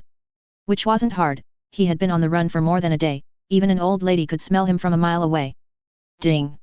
Passive skill, Fear Resistance Leave 2 has become Leave 3. In the same way the griffin was going around the tree, Seth listened to its steps and tried to synchronize with the predator and kept going around the tree. Maybe he could Scooby-Doo his way out of this one? The tree was humongous, bigger than a sequoia, he could definitely. Seth tripped over something on the ground and fell, face first, on the ground. He just wanted to start cursing, when he remembered that there was a griffin coming for his buttocks. But his face lit up when he saw what he stumbled upon. A motorbike. It was half buried, stuck under an enormous tree root. If he could get it free, maybe no. This wasn't the time for this, the griffin was coming. In a panic Seth squeezed under the root in a hollow space beside the bike. There was a ledge in the darkness and only emptiness in front of him. The thumping of footsteps grew louder. F***ck it, Seth swore and squeezed in completely. He fell through darkness and landed on a hard concrete floor. Looking up he could see the hole he squeezed through some distance above him. The walls felt smooth and cold below his hand. Concrete? He remembered the bike he stumbled over. Maybe a workshop pit, Seth guessed, sliding his hands across the walls to orient himself. Suddenly it became completely dark in the workshop pit. The little light that fell in from the gap was blocked by the griffin's shadow. Seth tensed up. "Oh, please keep going, don't mind me and just go," he prayed in his mind, holding his breath in fear. The griffin stood there for a while and sniffed, but passed by in the end. After several minutes of waiting and holding his breath, Seth exhaled. Chapter 12. Start a village. Seth stayed in the hole for another hour, for good measure. That was really a little too dangerous for his taste, so he snacked on some apples while waiting. When he was sure that there was nothing outside his hole, he climbed out, or tried to. He had found some spare parts that confirmed his guess that this was a workshop and needed to stack them to reach the edge and squeeze through the gap. The motorbike was only a little stuck, not grown in, so he could get it out after some wiggling. Ignoring some scratches, the bike was actually undamaged. When he tried to start it, it started humming on his second try. There was even gas left in the tank. The situation in the woods was a really weird condition. The buildings and streets had turned into ruins, as if the woods had been growing for centuries, but on the other hand all the things such as this bike, provisions, or the occasional car were merely covered in vegetation, but not aged. With this bike Seth would be out of this terrible forest in no time. He hoped. After looking around some more, he even found a spare canister full of gas. It was a little too clunky, so he freed a spot in his inventory for it. There were also tools and car parts scattered around. This place had probably been a car repair shop or something like that before the apocalypse. On his new vehicle and with a spare can of gas, Seth set off. The woods, which had been quite creepy when traveling by foot, flew by in a blur. Impenetrable shadows? Weird dark mists? Black streams of goopy water? No, thanks. He broke the darkness with his headlight. Drove past all the creepy places, macabre totems, twig effigies, and bone piles without giving them a second look. Seth wasn't into horror, so he spared himself those experiences. His only regret was that he could now clearly see the ground at all times, which really offered an assortment of half-rotten bones, pale white skeletons, twigs, and leaves. Seth couldn't evade the sight, since the ground looked like this everywhere. Within the next hours he had crossed more distance than during his whole journey on foot. In the evening he actually saw the fringe of the woods. They really had an end. Here the big trees ended and sunlight fell in through the gap where he forest continued with normal trees and shrubbery. And I'm out, ugh, Seth gloated, when something suddenly catapulted him off the bike. The bike kept going, ran up a big route like a ramp, flipped in the air and finally crashed somewhere beyond the route, where Seth couldn't see it anymore. You can't be serious. Ding. Passive skill, calm reaction leave 2 has become leave 3. Almost invisible, there was a giant spider web that stretched between two of the last big trees right before the fringe of the forest. Seth's torso and face had crashed into it and were stuck to it now, while his forearms and legs were still free as they dangled in the gaps of the net. Taking a look around he noticed more webs to the right glinting in the sun. Almost like a big fence spanning around the woods. He could only see right, as his face was glued to the net, but he assumed the other side looked the same. Giant spiders, he should have expected this. Seth was really fed up with forests at this point. Why couldn't it be a wasteland? Or a zombie apocalypse? No, he had to end up in a fast-growing forest or something like that. Seth tried slashing the web with his billhook. Of course, it didn't work. But not only did it not cut the spider thread, even worse, the weapon also got stuck on the web. After half an hour Seth understood that he could not get the billhook off the web, or himself. But he already had an ingenious idea. He would rely on the tried and trusted. Seth summoned the spirit smithy right below him. This was the first time he noticed the changes after getting it to leave 2, because he had been too tired last night. The first change he noticed was that he could choose to summon only specific parts of the smithy like the forge or only the grinding wheel. This time, he only summoned the forge with its brightly burning pale blue fire. Seth took the still half-filled gas canister from his inventory. He opened it and splattered gas in every direction below him before dropping it into the spirit forge. What followed was an inferno. The canister fell into the fire, splashing burning gas everywhere and lit up in an enormous jet flame that set the web and surroundings ablaze. Trusting his 90% fire resistance, Seth hoped to free himself from the trap before he got burned to death himself. As he had expected, based on game knowledge. Although the spider silk had a great physical resistance, it was very weak to fire. In no time the spider web had burned up and Seth stood on his own 2 feet again. He cancelled spirit smithy, picked up his billhook and hurried out of the forest away from the fire he had set. Seth came down a small slope, where he found the completely demolished bike. He didn't linger for long and crossed a thin band of smaller trees and undergrowth and finally entered a big plain. Wide open prairie as far as he could see. The map confirmed it, he had entered the grasslands. Seth felt an immense rush of relief surging in him and sat down then and there. With the blazing forest behind him, he finally took a break and checked his status. Name, Seth Smith. Title, Faster Than the Thought. Level, 5. EXP, 28%. Race, Orihuma. Sex male. Age 23. Class, Spirit Blacksmith, unique. Affiliation, none. Health, 910/1000. Mana 110. Strength 13. Dexterity 17. Agility, 20. Intelligence 11. Willpower 11. Endurance 15. Personality 8. Luck 15. Free AP, Attribute points 37. Free SP, Skill points 1. Defense. Physical, 122, 42 plus 50 plus 25 plus 5. Magical 45, 20 plus 25. Fire resistance 90%, 50% plus 40%. Skill window. Calm reaction, passive, leave 3. Blacksmith, beginner, leave 8, 51%. Blacksmith size leave 2. Smelting, beginner, leave 7, 11%. Blueprint, beginner, leave 2. Weapon mastery, beginner, leave 4, 46%. Spirit forge leave 2. Spirit capture leave 2. Map leave 1. Fear resistance leave 3. Fire affinity leave 4. Soul infusion leave 1. Except some burn marks on his clothes and slight burns where he touched the web, he was totally fine. Coming out of that hellfire with almost no injuries? 90% resistance was nothing to laugh at.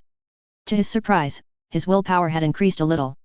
After satisfying his basic needs he got ready to keep going. The bike was gone, but he still had the heightened AGI and a wide flat land to run on in front of him. He checked the map for directions and kept going towards Deltan. A few hours later, the fire had burned out and 2 figures appeared where Seth had left.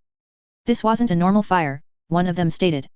It had the upper body of a human, but her lower body was that of a spider. It was an arachne. Yeah, do you see that? It looks like one of the machines of the Orihuma. It looked fresh. Do you think someone came from in there? The tall figure beside it answered. He looked like a middle-aged man with a dark scraggly beard wearing light leather clothing like a hunter.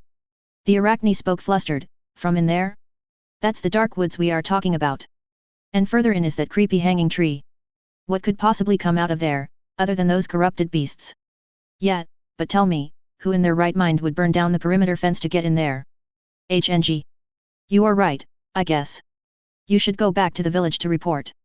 I will patch up the fence for now. I will have to get some people later to properly close this giant hole. Both looked at the several hectares of burned down forest. Even the giant trees in that area had burned down to piles of smoldering ashes. Same time. Seth had encountered some minor monsters like goblins and something he would call kobold during his journey through the plains. Kobolds were not as cute as in those games and comics, where they resembled cute dogs like corgis.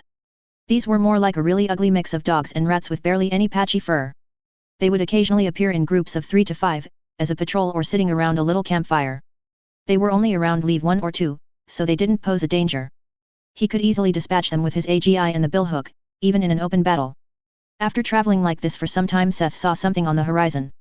It wasn't really on his route, but it was the only structure that stuck out on these plains, so he made a small detour to have a look. What he saw when he arrived was a small medieval town in the middle of nowhere with a small dirt road winding into the distance. It had a 3-meter-high city wall made of stone and a similar-sized gate. He could see the freshly plowed beginnings of fields in the distance. Hello there, he greeted the vigilant gate guard. The guard's greeting was to point his spear at him as he asked, Who are you? Where did you come from? I'm just a traveler. Say, what is this place? Calling himself a traveler was the best he came up with. The guard observed him warily. This was the frontier in a destroyed world. What kind of person would a traveler be? But Seth didn't exactly look dangerous. This is Starta Village, one of the Empire's frontier villages in this world, the guard answered in the end. Chapter 13. World S changes. This is Starta Village, a frontier village of the glorious Krana Empire, the guard said motivated. Empire, Seth repeated perplexed. As different as Earth was from Earth, it was a civilized world with advanced technology that had left behind this kind of system a long time ago. HOH, you don't know, the guard gave him a glare that felt as if he looked straight into his souls. No wonder. You are an Orihuma. Of course you wouldn't know, he laughed a lot more friendly than before. You should have seen the oracle of the system, right? This world's boundaries have collapsed and it is now open to the pathwork. Many people and races use this network of random paths to explore new worlds open to the system. Our empire is one of them. The best, if I may say so, he explained eagerly. The young man could only look confused at the suddenly enthusiastic guard. Remembering the goblins, his gaze sharpened and he frowned. You say that as if it was a good thing. Don't those monsters like goblins also belong to the races that came over? He said bitterly. Yes, the guard stuttered and scratched his neck. I think our priest would be better in explaining the situation than me. Please come in. You just have to follow the main street, straight to the church. With that the guard stepped out of the way.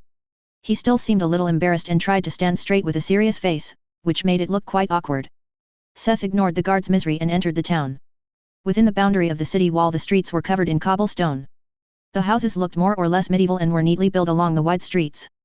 The town looked open and well planned out. Seth did as he was told and followed the main street. He came across all kinds of shops. There were colorful signs written with foreign symbols on the shops. Seth couldn't read them, but they somehow translated themselves in his head. He saw a bakery, a pharmacy, a general store and even a blacksmith. This was definitely worth checking out later. This place made him feel more like a transmigrator than a survivor of the apocalypse. The church was standing at the end of the main street. It wasn't big or pompous like some churches he knew from history lessons. It was a big, but simple building and gave more of an office building kind of vibe. A simple sign hung above its door which actually just said church. He entered and immediately felt reminded of an administration, not a place of worship. There were several counters with clerks, definitely not clergy. Seth felt a glare, similar to the guards, and was approached the next moment. "Hello there, my young friend," Santa Claus said. Wait, no, not Santa Claus. It was a tall and wide man in his later years. He had no hair on his head, but the bushy rim of grey hair on the sides made it look like a shiny egg in a nest. What he didn't have on his head, he had in his face. His beard was well groomed, voluminous and easily reached his big belly. He wore a wine-red robe with white and golden accents. It made him totally look like Santa Claus. "Hello. Are you the priest?" Seth lifted his eyebrow and looked at him questioning. Hum, yes, that is correct. I am Simon Carell, the priest of this little starter village. Did the guard send you here? How did you? Hum. I can see that you are an Orihuma. Seth looked at himself. He was dirty and sweaty all over. His clothes were ripped and dirty in many places. Is it my clothing? How did you know? What does Orihuma even mean? Hum. Come to my office, let us not talk here, the priest invited. Seth just shrugged his shoulders and followed him. They entered a big office. The walls were covered in bookshelves filled with all kinds of interesting stuff and big old books bound in leather. There was also a big fireplace, but it wasn't burning at the moment. Simon sat down behind a big desk made of dark shiny wood. He groaned as his old bones could finally relax. Okay, Seth, let's start with how I know your race and name. He smiled mischievous when Seth's eyes opened wide upon the mentioning of his name. It's a skill called observation, anyone can learn it. It was literally an appraisal skill for creatures. The higher the skill S level and the user S level, the more information from the target's status could be seen. After the priest explained to him how the skill is learned, Seth tried to concentrate mana in his eyes and looked at Simon. Ding! Skill, observation leave 1 has been learned. Name, Simon Carell. Level. Race, Huma. Sex male. Age 67. Affiliation, Church of the System. This was all he could see, the rest of the information was either not there or glitched. Seth also had the inkling that Simon let him see some of it on purpose. Now that this question is answered, there is something I will have to do. Simon stood up from his chair and came to halt in front of Seth. He bowed to him. I am very sorry, he apologized to the young man in front of him. Seth was baffled. What are you apologizing for, old man? Even though we see it as a blessing to a dying world, when pathwork is open to them and the survivors become part of the system, it is also true that the situation won't immediately improve. We know that with the pathwork a lot of foreign monsters will also enter this already battered world. On behalf of our God, I ask for your understanding. Simon looked at the young man sitting in front of him. His face didn't betray any of his thoughts, until the dam broke and a flood of words flowed from Seth. Say, you always speak about races and monsters. What about those weird trees? Can you please explain this crazily growing menace? The whole city was completely overgrown in a few hours. And then that hanging tree thing? What kind of dipshit crazy world brought out a tree that decorates itself with the sucked dry corpses of its victims? Simon smirked a little. Yours. What? Yours, is the dipshit crazy world that came up with that kind of thing, Simon said with roaring laughter. Your hanging tree was one of the dangers the system had warned us about, before we entered your world. And you actually came out of that place. You are really lucky. Maybe even special, he continued after having a good laugh at Seth's perplexed face. It took Simon a while to catch his breath. Simon went to one of the bookshelves to the side and came back to the desk with a thick folder. The thickest there was on the shelf. Similar to the vision you had, when you entered the system, we have oracles given to us before we enter a new world. Yours is very special. Normally these folders only have a few pages. Look at this thing. Simon smacked it on the table with a loud thud, to show how humongous the collected oracles of Earth were. It was easily thicker than any book Seth had ever seen in his life. You could probably bludgeon someone to death with that. The priest sat down and started to browse the giant folder in a way so Seth could not see the contents. At some point he took out a few pages and slid them across the table to Seth. There, see. It's a native apocalypse scenario. But we don't really understand the full text. Some words have no meaning to us. Seth looked down on the pages. There was a hand-drawn pictures of the giant hanging tree, that towered over dark ruins and oceans of trees. The first pages described in depth the phenomenon of the fast-growing forest, which read almost like the setting of a horror movie.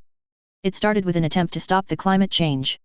Using advanced technology like genetic engineering they tried to create variant species of trees for any climate that would grow a lot faster than usual, given the needed nutrients. During the breaking point event. What is the breaking point event? Seth asked confused. Oh, it's what we call the point in time when the events that lead to the apocalypse reach the point when they start to exponentially increase and spiral out of control. Simon thought for a moment. Take your climate change for example. You see it slowly change. You register weather phenomena and temperature variation. They get stronger and worse, but there is that one point in time when everything escalates to a stage people won't be able to cope with anymore. That's the breaking point event. During the breaking point event the laboratories and test sites working on this solution were hit by natural disasters. What came out of the destroyed laboratories and test sites were mutations of prototypes that could grow with a speed visible to the naked eye. The papers also mentioned that other scenarios had intersected with this and worsened it even more. It also mentioned several spells and magic formations that could stop the forest from expanding, which was probably why Seth had reached these plains at some point and was not trapped on a continent drowning in trees. The next pages were about a special mutation, the hanging tree.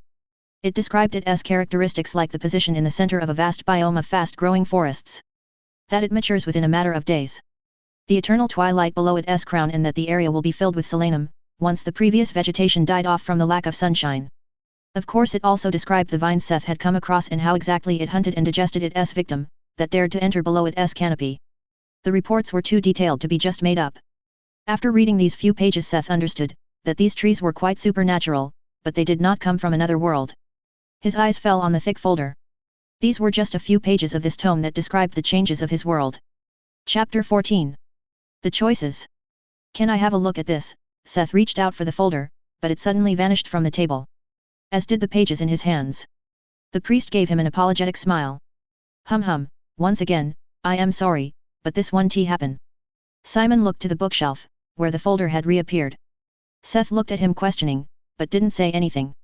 The rules don't allow something that comes this close to a direct intervention with the natives, he explained. You see, our god travels across dimensions to look for entertainment. He seldomly intervenes with healthy worlds or primitive worlds without sentient lives, as they are boring. But when he comes across a world in trouble, like yours, he reaches out a helping hand. Orihuma have a higher stat growth and learning speed than us, who come via the path work. But everything comes with a price. Simon looked at the young man, to see if he could follow his narration. And that price is, Seth played along. Struggle. He gives you the system to help you survive, but whether you survive or not is up to you and your choices. Seth remembered the last thing the system had said, whether you die in this foreign world or become the master of your own fate, is all up to you. But don't worry, our god isn't cruel. Right now you have two choices. If you don't want to struggle outside, you can join our empire and stay in this town. If you do not wish to be bound to the empire, you can only stay temporary. You can trade in this town and buy provision, but you can live here permanently, Simon explained seriously. Seth thought about it. Not joining didn't seem to have any big disadvantages, he didn't wish to stay here anyways. It was probably a good choice for survivors who preferred a peaceful life. Seth didn't have a good feeling at the thought of joining people. He would probably have to interact with people and take orders. No, he had a different plan. He wanted to find a place to grind his class, before he decided to join a faction or not. Say, how did you build such a big town in just 2 days? He changed the subject. Simon understood his intentions and went along. It was not actually built here. Portal scouts marked this location as a good place for a frontier village, since there are no high-level creatures or dangerous anomalies anywhere close and the land seems fertile. The whole town is actually something that is prepared in the Empire and then teleport to fitting coordinates in other worlds. You may come across similar methods when you meet other races, Simon said with a benevolent smile. He really looked like Santa Claus.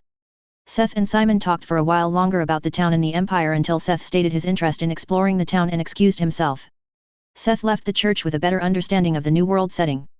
Earth was quite chaotic, with all kinds of end-of-the-world scenarios rampaging.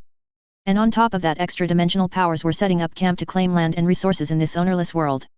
On the other hand, the surviving natives, the original human or Orihuma, had growth benefits granted by the system, so those powers tried to reel them in early. Like hell he would join some faction. Without any power he would probably turn into someone's dog. Seth felt lucky that Simon seemed to be unable to see his class. Passing the stores he took a quick glance and decided to stock up on provisions for the journey. The satellite city Deltan wasn't that far away anymore, but he would stay there for a while, if he found a place that fit his criteria. Seth entered the general store where he found a wiry old man at the counter. It was one big room split by big shelves filled with various miscellaneous wares.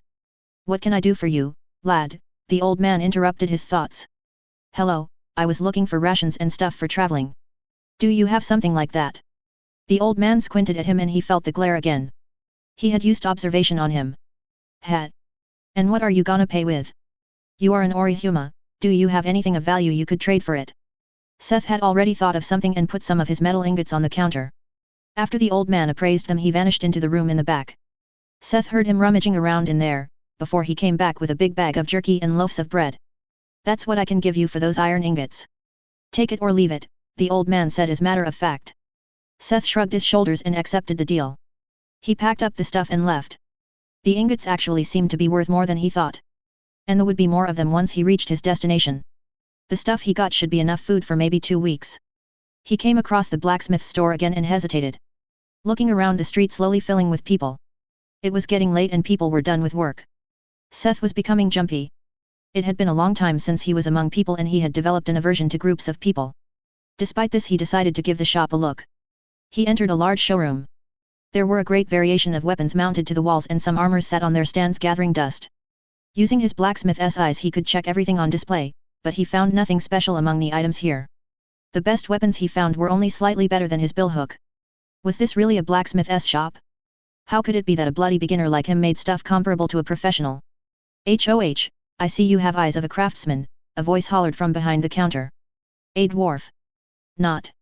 It was just a small old man, not an actual dwarf. Seth made sure. It was a very embarrassing moment for both of them, when the first thing he blurted was to ask whether the shop owner was a dwarf. The old man cleared his throat to break the awkward silence. "I am not a dwarf. If I was, my skills wouldn't be so mediocre at my age and I wouldn't be stuck in a frontier village," the old man lamented self-deprecating. "Anyways, I am Claude. What can I do for you?" Seth looked around and was suspicious of his class's performance. "Maybe you could help me ascertain something? As you said, I also am kind of a craftsman. Actually I am an aspiring blacksmith, but I wasn't able to compare notes with other blacksmiths yet. Would you take a look at my weapon and maybe give me some tips?" Seth said and put his billhook on the counter in front of the old man. Claude picked up the weapon and gave it a good look. He weighed it in his hand and did some practice swings, before checking the blade closer again. It's a really good weapon. To be able to do something like his at your age shows that you must have great talent. If I had to criticize something, I would have to say that your hammer technique still needs some work. I never seen such a weapon, but from its shape and weight I can judge that it's a front-heavy weapon, the balance is a little off." Without so much as a pause the blacksmith kept rattling on. Did he even breath? Ding! You gained proficiency by listening to another blacksmith. From the chips in the blade here, I would guess that the heat treatment probably has some problems, but with this kind of blade shape it wouldn't be easy to begin with. All in all, it's a good weapon for an adept blacksmith, he finally ended his verdict. Ding! You gained proficiency by listening to another blacksmith. Adept blacksmith? But he was only at the beginner level. It's a good weapon for an adept blacksmith, Seth asked again. Oh yes. Don't worry, I didn't look at your status. I can judge from your work that you are probably adept level 2 maybe level 3, he sighed, you are so young and already almost as good as me. Maybe in a year or two you could even start working with uncommon materials. With this Seth's suspicions were verified. His skill growth was separated in different form that of a normal blacksmith. Was it a passive increase from his class, or was it the strengthening from the system? What he created was actually evaluated as the work of an adept, a level higher than his skill was. It reaffirmed his decision to grind his class as fast as possible. This coincided with his desire to leave the town. The streets started to become packed. Where did all these people come from? In a hurry the young man said goodbye to the old smith and left the town. The sun was already setting. Chapter 15. Night in the Plains. Seth wanted to curse. To have squandered so much time here. Now the sun was setting and the young man had to decide. Would he stay in the city? Or just walk through the night? Checking his map, he guessed that the satellite city wasn't too far away at this point. Seth had been traveling in a straight line ever since he left the hanging tree behind. The town was actually a good indication. The priest had told him that the coordinates for the frontier villages were chosen based on the available resources. They were after the same stuff Seth hoped to find in the city. When he thought about all the trouble that came with staying in the town, like finding the inn, paying without money. In the end he decided to use the night and make some distance. With the last flickering, the sun vanished behind the flat horizon and left the world in twilight. A chill came as the sunlight left, but it wasn't cold. The ground was smooth and the grass soft below his feet, so he could comfortably run along. Ding! Thanks to continuous training you have gained, and +1. The system announced its existence. Another welcome bonus of traveling on. The twilight soon faded and left Seth with a breathtaking view. Surrounding him on this flat plain was a brilliant starry canopy, shining brightly in the night sky, illuminating his way. It was his first time seeing this kind of view. Earth's skies had long been darkened by light pollution and smog. And the last few days were spent in dense woods. Running along the plains surrounded by stars, he understood when people described something as swimming among the stars. On the opposite side to where the sun had sunken, rose the moon like a polished silver coin. It even outshone the stars like a white sun. Was the moon always this bright? All this together with the breeze in the night felt very magical, washing away his fatigue. Using the light of the stars and moon he could see almost as clear day, and thanks to his map, he easily found his way. Still, sometime close to midnight the fatigue caught up and he had to take a break.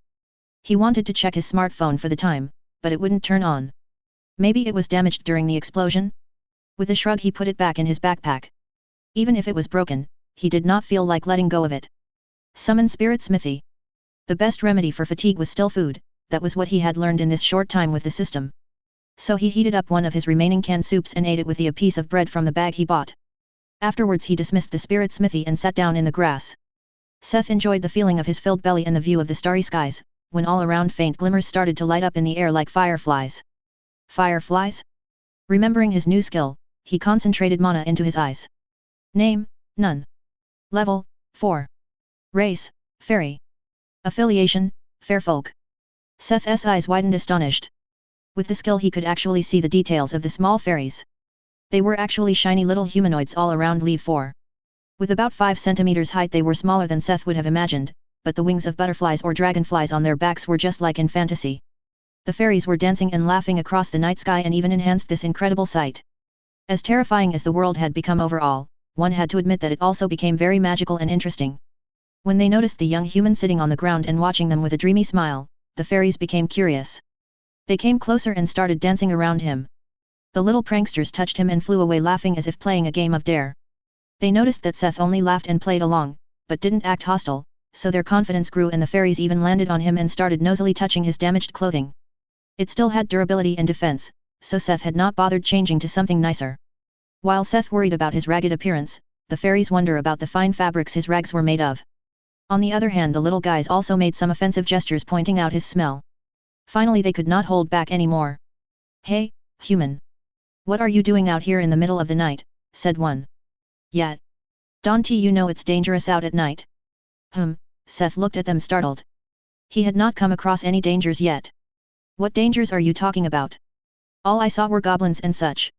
You guys are just Leave 4 yourselves. We can fly. We have super strong magic. Our name is Legion, for we are many, wasn't what the fairy said, but Seth joked about it to himself.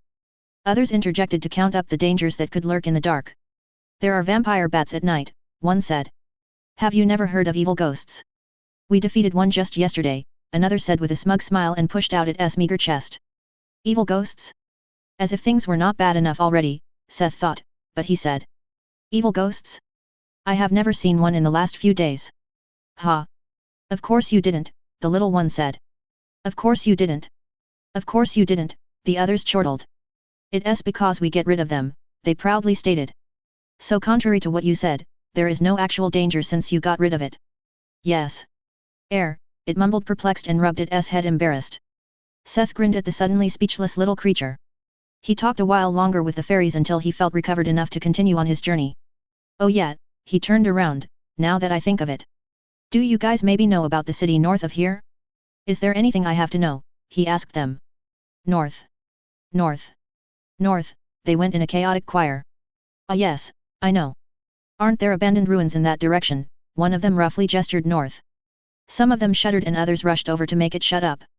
Don't talk of that place. Don't talk, many of them looked very frightened upon the mentioning of the ruins. Don't go there, human, one of them came forth, in those ruins opened a portal to a dark place. Corpses raise up and walk around and plants withered away and turn to dust. It's a wasteland of... Perfect, Seth interrupted. What? What? What? They went. After his experience with the forest, a place without any plants at all sounded like paradise. Undead sounded a hell of a lot better than skull-penetrating vines. Not to mention those fucked up griffins. Thank you guys for the information. Maybe we will meet again. Before they could stop him, Seth waved at them a last time before he fell into a comfortable running pace, heading towards the satellite city. Wasteland of Death. Here I come. Chapter 16. Wasteland of Death. Wasteland of Death, here I come? Go *CK yourself past me. Seth was crouching behind a mount of rubble, hiding from a horde of zombies. What happened? It was all great when he had just arrived early in the morning. The sun was just peeking over the horizon, shining onto the streets of Deltan, which had become a complete wasteland. With the sun came an unexpected heat. The plains had slowly turned into a shallow dried-up field of sand the closer he came to the city. There was no presence of humans, or any life to speak of. The city looked as you would expect it to look after being hit by an earthquake. Seth consumed news only sparsely, so he couldn't remember when exactly Deltan was destroyed. Seth was sure that the city had not been abandoned, at least not before the apocalypse. He could even make out signs of reconstruction. But now he couldn't see a living soul, it looked like a ghost town. Many buildings had crumbled and dry wind blew sand and dust through the ruins of the city. The streets were covered in broken cars, rubble and debris. Then he heard something. In the shadows away from the sun, in the rubble of a broken building, he could see a silhouette. Zombie. Name, none. Level 2. Race, undead. Affiliation, none. There he was. His first undead encounter. It was quite gruesome. The corpse looked like the typical ones you would expect from a movie, just very uncensored. One of its eyes had been gouged out and its scalp was ripped off the skull. It was dragging its intestines along the ground behind it. What most movies missed were the heaving and squirming of the zombie's skin. It oozed fluids and pulsated from the overwhelming amount of maggots. At least it wasn't leaving the shadow, he thought. Until it dove at him from the shadow. The moment sun fell on its rotting skin, white smoke started rising from the undead. It wasn't a problem. Seth had readied his billhook the moment he saw it and kept observing it the whole time. With a swipe of his weapon he split its skull along the empty eye socket. Ding! You have killed zombie, leave 2, you have earned experience. The experience was okay, maybe he could level up after killing 1 or 200. They were not strong, the bigger problem was how disgusting the spray of zombie juices all around were. He instinctively dodged the splatter, but it still stuck to the billhook's blade. Ding! Passive skill, calm reaction, leave 3 has become LV.4. It wasn't him killing a zombie, but him dodging the juices that made it level up. Sometimes the system was just weird. Seth had used the morning to explore the desolate city and look for a place to stay. The fatigue was really catching up now.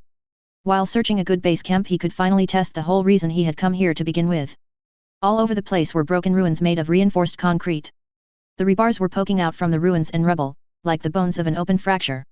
Mediocre steel, crafting material. Common. This was what he was after. Grabbing a reinforcement bar he confirmed his theory. With a thought it vanished and appeared in his inventory. Rebar steel was abundant in a modern city. With this he could harvest an unimaginable amount of iron and steel by mining the city. This was enough steel to easily grind his skills to a high level. If it had not worked, he would have had to make a pickaxe to harvest the steel. But now he could just pick off all the exposed rebar first. Dodging and killing zombies on his way he searched for a good place to settle down. All while picking up more rebar. Finally around noon he chose an intact apartment building he had found. The windows on the first 2 floors had bars and the entrance doors were thick and sturdy wood. However, it didn't help the previous residents. These hallways were blood-splattered and horrible like in a horror movie. Doors were broken left and right. Some from outside and some from the inside. Seth also came across some intact doors. Were these the safe rooms in this city? Then where were the people? Even so he was tired. Seth went ahead and checked the building for zombies. After finding none he barricaded the front doors and chose a place that looked still okay. There were others that looked very run down. Most of the places looked run down and dirty, a lot worse than they should for just a few days. Seth was probably right, the city had not been completely abandoned after the earthquake, but it didn't look like the people who stayed had a good time here. Seth put down his backpack and laid down on a bed you could describe as clean mostly. Despite his worries, he could only give in to the fatigue. He instantly fell asleep. That's where the problem started. Seth actually slept through the whole day and deep into the night, until he was woken up by the wails of the fucking damned. Shrill cries and deep moans broke the silence of the night and made him jump off the floor. Looking outside, he saw a parade of undead filling the streets. The worst sight were the hordes of zombies in all kinds of state of decay. But there were not just zombies. Above them floated ghosts and specters glowing in a pale blue light, and skeletons with eerie bluish-green pale flames in their eyes were mixed among them like shepherd dogs. It became more fantastical when he spotted armored undead in dark rusty plate armor and floating skeletonized torsos without hips or leg, wearing dilapidated robes. Seth did not dare to use observe on any of them, so he could only guess that those were skeleton wizards and death knights. Fuck me, Seth lamented about the fantasy elements. Then a terrifying thought struck him. Could they see the aura of living beings? Couldn't undead normally see stuff like that? Would they see him up here, if they looked in his direction? The young man had jinxed it. Just in this moment a skeleton soldier turned the head around and its pale flaming eyes met with Seth's. Ah, shit. Seth fell back from the window and snatched his backpack in a hurry. He charged out of the apartment and up the stairs. The streets below were filled with undead, there was no way he would go down there. There was still a small chance the skeleton had not seen him, right? The roof was his best chance. Worst case scenario and they send something after him, maybe he could jump to the neighboring rooftops to keep running. Heavily panting, he finally reached the rooftop. Or what was left of it. Part of the roof had collapsed and he had to switch from stairs to debris while climbing up. Close to the rooftop, Seth sat down and kept observing the junction where the stairs transitioned into debris. He took care not to be easily spotted from that junction and have a way up to the rooftop for his escape. The building had about 5 stories. Even with the barricaded front door, it would not take too long for a group of undead to catch up. In the meantime, he tried to hide himself as much as possible. The waiting started to gnaw at him. He nervously tried to think of a way to improve his situation. If only he had a skill to. Suddenly he thought of the way the priest had told him to obtain observe. Seth started trying to manipulate his magic power. When he tried to pull in the flow of magic power. Ding! Skill, concealment leave 1 has been learned. Seth's eyes lit up. This was perfect timing, it had actually worked. Looking at the skill in the skill window, Seth found out that it could faintly conceal his presence. It would use up mana over time and he could toggle it on and off. Of course he activated it immediately. Not a moment too late. The undead had actually noticed him and had sent a group of zombies. And that is how we got here. The stairs were filled with stumbling and staggering corpses in all kinds of terrifying states. Discharging all kinds of growls and moans that climbed the stairs. These zombies were a little different from the ones he saw during the day. They had the same flames as the skeleton burning in their eyes. Seth didn't know whether the concealment had worked. What he had not seen was that the zombies had actually rushed up the stairs a lot faster and came to a confused hold close to the rooftop. However, they knew that he was up there, it was disabled by the skill. As the zombies started spreading to the debris, Seth decided that he had to leave now. He climbed up to the roof. It was a flat roof and had some holes like the one behind him, where it had caved in. It might be possible to hide up here until the zombies left, but Seth wasn't sure about that. Looking over the edge, he could see the wriggling bodies of the undead hordes in the light of the shining stars. Jumping onto another roof might be seen, so Seth actually dove into one of the other holes where the roof had caved in. It was a big slab of the roof that reached into a room 2 stories below. Following it, he arrived in the ruins of a small apartment. Suddenly the relative silence of the night was broken by loud roars and grunts from the rooftop. The zombies were going crazy after they suddenly discovered their prey again. Seth's mana had run out. Chapter 17. Old Faithful. Starta Village. In the night after Seth left Starta Village, the figure of a hunter appeared at the closed city gates. Hey, Tom. Let me in, he called for the guard to open the door. See Monday. I am in a hurry. God damn, Wilton. Why are you here so late? Did something happen at the fence? The guard complained as he opened the gate for the hunter to slip in. Yeah, I got a report to the priest. He patted the guard's shin and passed by him. Wilton left the guard behind and tiredly walked towards the church building. After the several hours of walk, he still wasn't sure how to describe what had happened. He was still trying to come up with how to phrase it as he opened the door to the priest's bureau without knocking. Simon was sitting on his desk munching on cookies and reading in the thick folder he had shown to Seth. Some things that had happened in this world read like a terrifying, but fascinating horror novel. He looked up when he heard the door open. Oh. Wilton, he closed the folder and put the bowl with cookies away. What happened? For you to come here at such a late hour is unusual. You look tired. Priest Simon, I don't know how to say it, but something happened at the perimeter fence. Hum. At the fence? What happened? Simon was sure that Seth had probably come from there. Did the young man have something to do with it? Those arachne webs were quite strong. They were meant to keep the corrupted beasts inside the wood. Did he damage them when he tried to get out? For him to be able to damage them, he was already so strong at this early stage. It was burnt down, Wilton said, scratching his head embarrassed. What? Simon's eyes widened in disbelief. A part of the forest and the fence were burnt down. Completely burned to ashes. When we arrived only dust was left, the hunter elaborated. Wow! That, Seth's face came to Simon's mind. It couldn't be him, right? Even if he was an Orihuma, it couldn't possibly be him. To burn those webs was one thing, but to turn those gigantic corrupted trees into ashes. What kind of fire would it need? Current time Deltan. Seth was in a predicament. He lacked the mana to keep concealment going and the zombies suddenly went crazy. At least it proved that the skill worked. No. This was not the time for that. Seth stood in a devastated room at the end of a big debris slab made of roof and a zombie horde was rushing to his location. He could barely make out a door behind the slab and rubble. He crouched down and crawled on the ground towards the door. Behind the door in the rubble, he found a very small intact bathroom. It felt a little weird to make his last stand with his back towards a toilet, but he couldn't choose at this point. Here, even if the zombies knew where he was, Seth could fight them off as long as they were forced to come one by one. Since they had to crawl into this tight space, he could easily pick them off. The sound of rushed shuffling and dragged feet came from the rooftop, together with agitated grunts and growls, and the zombies started descending the slab. Seth stood in the door frame and readied his billhook to chop at any corpse that dared to crawl in here. When the zombies came in sight, he used what little mana had recovered to use observe on them. Zombie. Name none. Level, 5. Race, augmented undead. Alignment, Argit Noer. Augmented? Did their eyes shine because of that? He had not much time to think. With a whoosh the billhook latched into the first zombie's head and split it open. Ding. You have killed zombie leave 5. You have earned experience. They definitely gave above average experience. Seth had gotten a good amount of sleep, so he kept chopping at the zombies like a machine. At this point he was glad that he had no time to eat anything.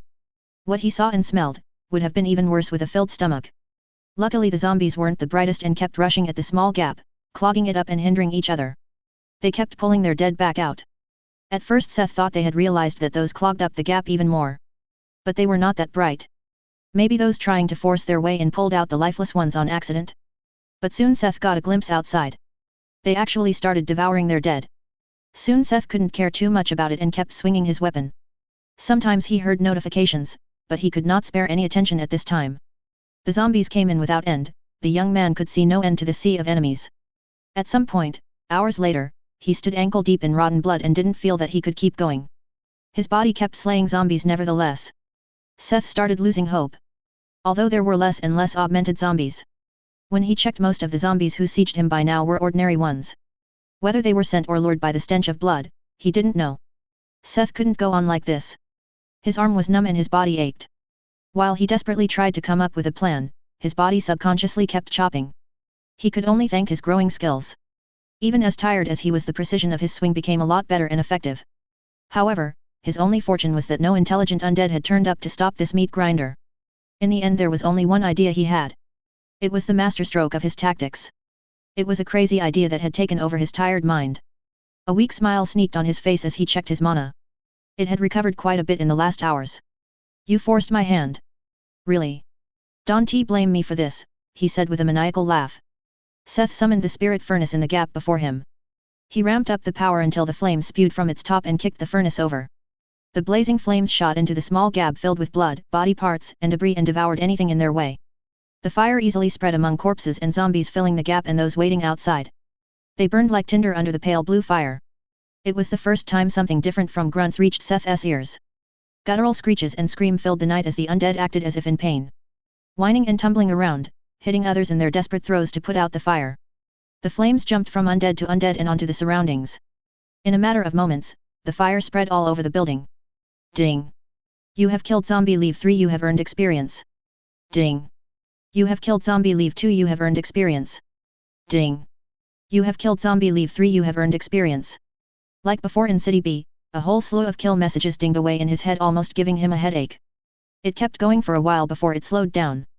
The fire probably killed most zombies in the vicinity. When Seth dismissed the spirit furnace, the fire had already spread all over the place and started devouring the building's structure. He relied on his resistance to withstand the heat and noticed that neither the heat nor the flames surrounding him did any damage. Seth could freely move within the sea of flames. He used this to concentrate on dodging falling debris and find his ways to safe spots within the fire. Soon Seth reached a balcony on the second story and could see the streets below. Except for some burning corpses, they were completely empty. The undead parade was gone. Had the undead evacuated to dodge the fire? It didn't matter now. At this point he activated concealment, climbed down to ground level and sneaked into the building on the other side of the street. There were some lone zombies here, but Seth managed to sneak past them and up the stairs. And no matter how much his tired legs screamed, he kept going up the stairs until he was almost at the roof. Only then did he pick a door and entered a new apartment. It actually looked a lot better in here. When he found the quite clean bed in the bedroom, his heart jumped. There was no way Seth could resist. He barricaded all doors up to the bedroom before throwing his backpack to the side and lying down. This had been a really terrifying night. He hoped that the sun would soon rise and ban those undead back into the shadows. And then, during the day, he would go around and burn down their hideouts when they can run. It was a happy thought before he fell asleep. Chapter 18. Somewhere else. Omega City, northwestern part of Earth. Today is the day we bring the glory of our king to another world. The new world opened to us by the Pathworks is called Earth. It was a pathetic world without an ounce of magic. It is us who will bring these poor heathens back into the embrace of God King Persa. For Arjit Noer. The impulsive high priest of God King Persa was walking up and down in front of the troops that were about to enter this new world. Earth was a world with one gigantic continent surrounded by a mighty ocean. It was perfect to be occupied by land troops. And those, they had. The dark elven general looked down at the rows and rows of undead. A well-constructed military made of all kind of zombies and skeleton in the lower ranks, stronger undead like death knights and vampires as commanders, and a ton of necromancers and liches in the rear. Arjit Noer, the kingdom in darkness and moonlight. The sole empire encompassing an undead world, led by the immortal god King Persa. Their access to the Pathworks was a story of success. They did not need land to grow a new populace, they could just revive the dead of the destroyed worlds and grow their power. They took in the living who were willing, and if they were not, in death they were. The path they had chosen would lead to the northwestern corner of the continent of Earth. The information they had gotten from the Church of the System describes this place as the center of undead activity.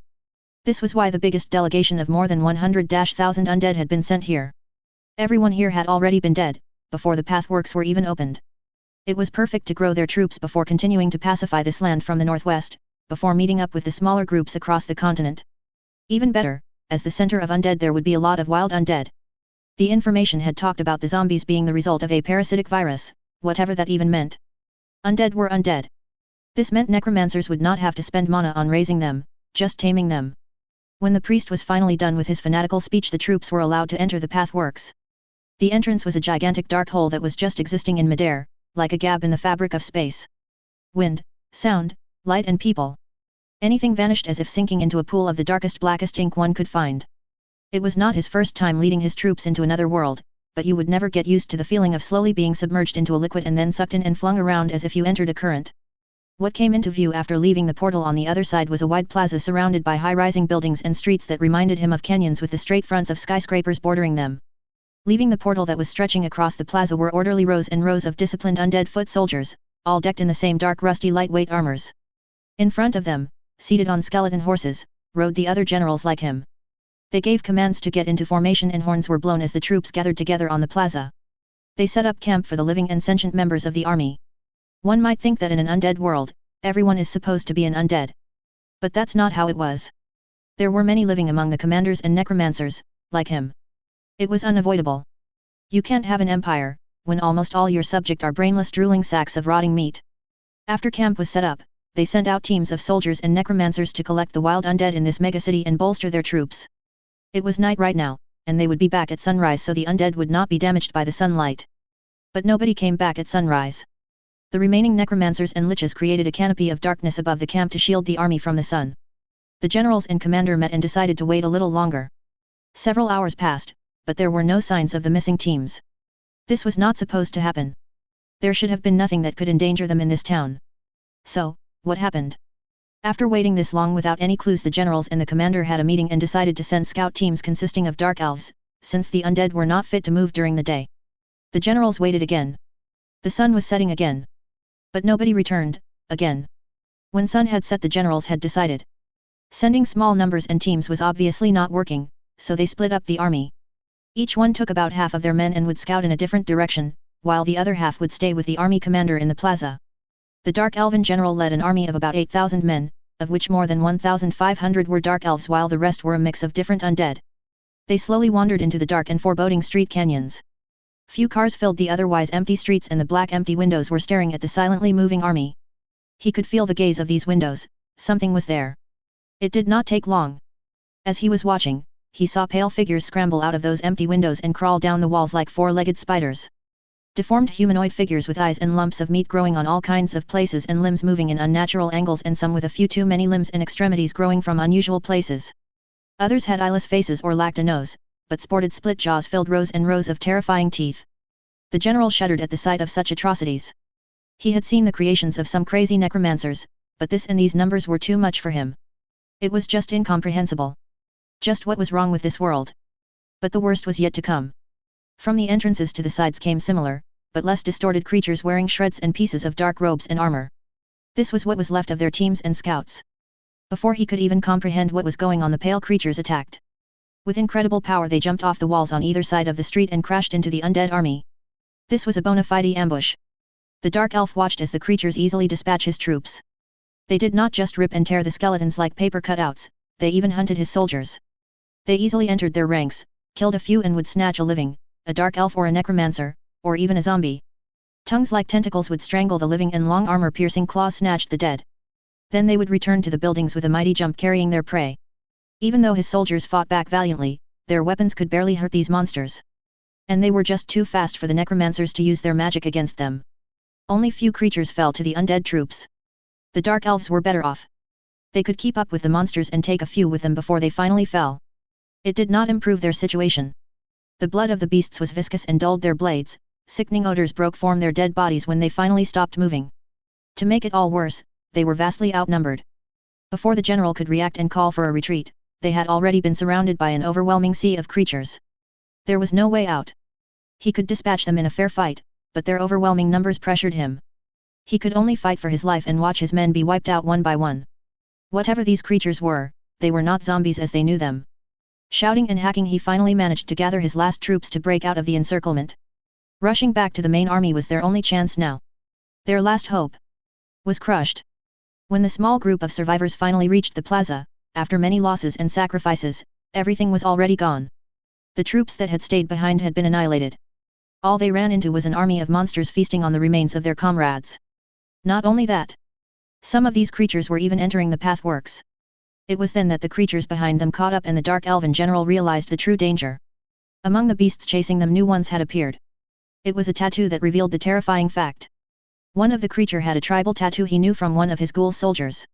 It wasn't just the living who had turned. Even the undead could turn into these beasts. It's just a pathetic world without magic. If it's undead, we can just count them to our troops. We were truly arrogant in our ignorance. This world is way too frightening and dangerous. Looking at his men, they all knew, they were the last stragglers of a wiped-out army. They were doomed. However, there was still one thing they had to do. He rallied his remaining men, and they made one final charge toward the portal.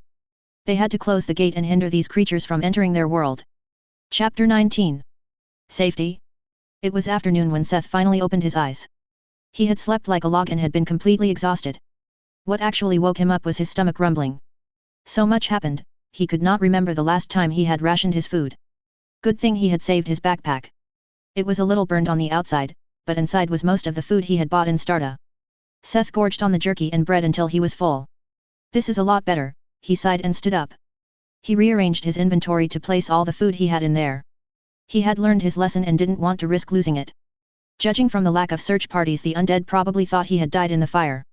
Checking himself, he realized that he had actually not gotten any damage at all. His clothes on the other hand were done for. Even the little armor value they had was gone, as the durability had fallen to 0.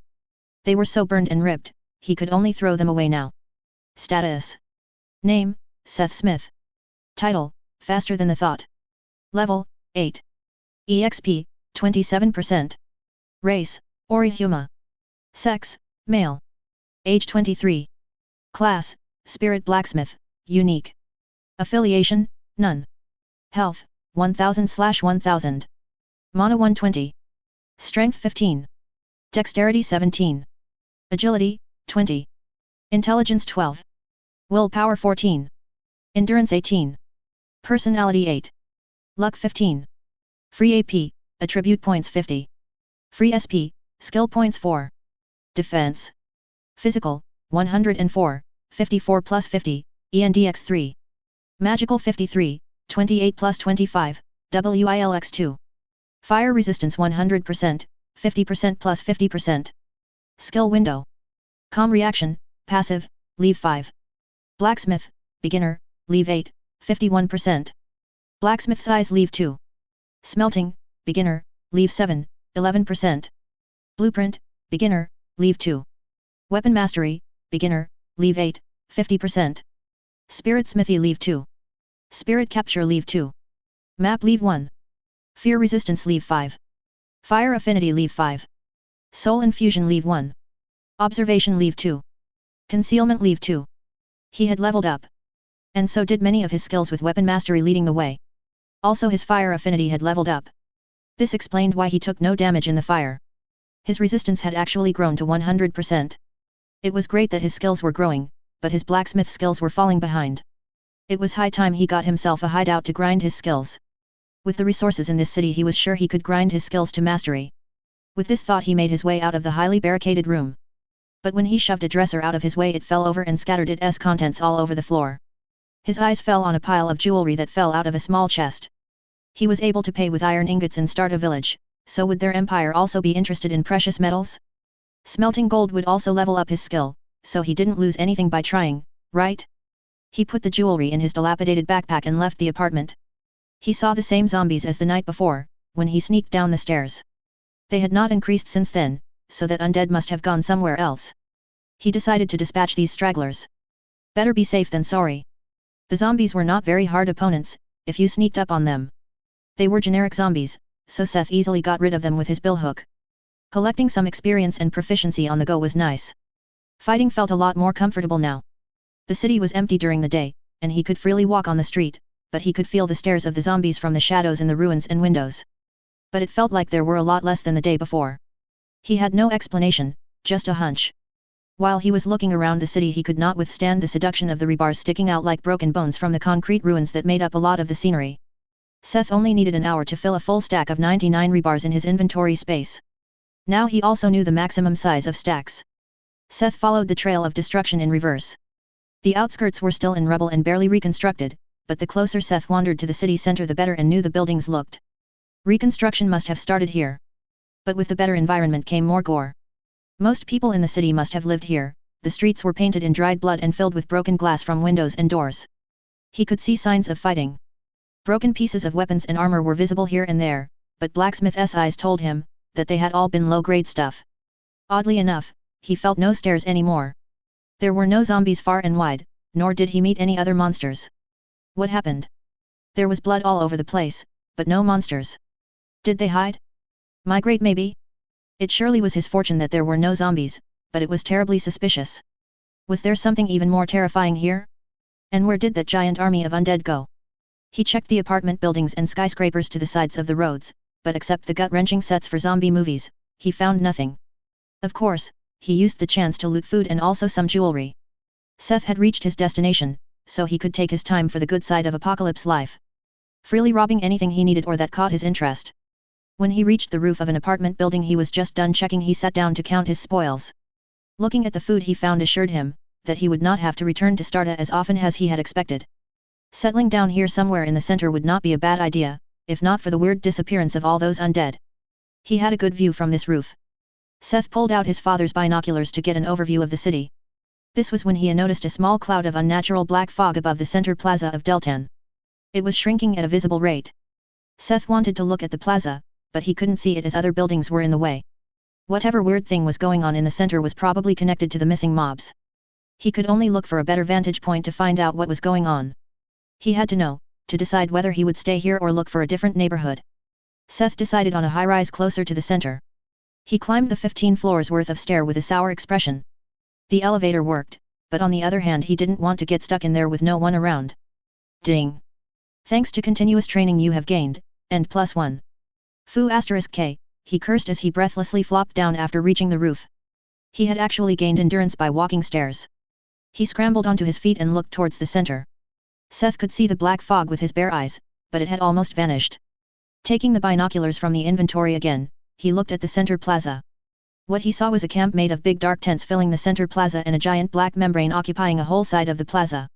It was Gate. How did he know? Because he actually observed the undead vanishing into the darkness, as if they were swallowed by a tar pit. Seth was actually quite lucky, so see this. Almost all undead were gone from the plaza. He was just in time to see the rearguard vanishing into the portal before it closed. This has to be the pathworks the priest mentioned. But why did they leave? Seth mused, still watching the now empty camp. He didn't believe it was because of what he did yesterday. Whoever these people were, they had slaughtered everyone in the city center and probably collected them as undead. The few zombies he killed that night would barely make a dent in their army. Seth sat down and ate while he kept an eye on the camp. After an hour, Seth was more or less sure that they were gone for good. Seth guessed that he had not encountered any zombies since he entered the city center, because they probably collected them all and left. So this part of Deltan was technically safe now. Whatever their reason to leave was, it probably wasn't a danger here. I guess I will stay here then, Seth decided happily. Deltan was now his base. Chapter 20. I am home. After Seth was convinced that the undead army wasn't coming back anytime soon, he decided to inspect their camp. Maybe they left some supplies for him? It was around noon, and the sun stood high in the sky. The fog had vanished, so Seth didn't worry too much about the undead as he visited the camp at the central plaza. It was a group of big tents, like you would sometimes see in historical movies. They were made of thick black canvas-like cloth. It was heavy and rough to the touch, but it was darker than any cloth he had ever seen. The insides were pitch black. Seth had to affix the flap to stay open, so light could fall in. The interior had rich decorations and the floor was covered in fine carpets. This must have been the tent of someone with a high rank. There was a soft-looking bed, a table and a big well-made chest. Were they in a hurry? Seth asked when he looked at a bottle and half-filled goblet on the table. The contents reminded him a little of wine. But the smell definitely didn't. Unfortunately, the chest only contained spare clothes. As terrible as his current clothes looked, he would never wear something as frilly and pompous as the stuff he found in there. Even his hopes that they might be enchanted were dashed by Blacksmith's eyes. Just ordinary ugly clothes. Most tents were like that. These people were really stingy. Couldn't they have left something good for a poor young man trying to make a living in the apocalypse? Most of the tents looked the same level of luxurious, but none actually contained anything helpful. All he could do was collect the tent's tarp. They seemed very sturdy, maybe they came in handy later. But Seth didn't give up. He would thoroughly search all the tents. It actually happened as he was wandering in between the tents that he heard the jingle of metal. When he looked down, he saw the glinting of a ring he had kicked with his foot. Did someone lose it? It was a simple smooth silver ring. He picked it up and appraised it with Blacksmith's eyes. Worst case, it was just a crafting material, but...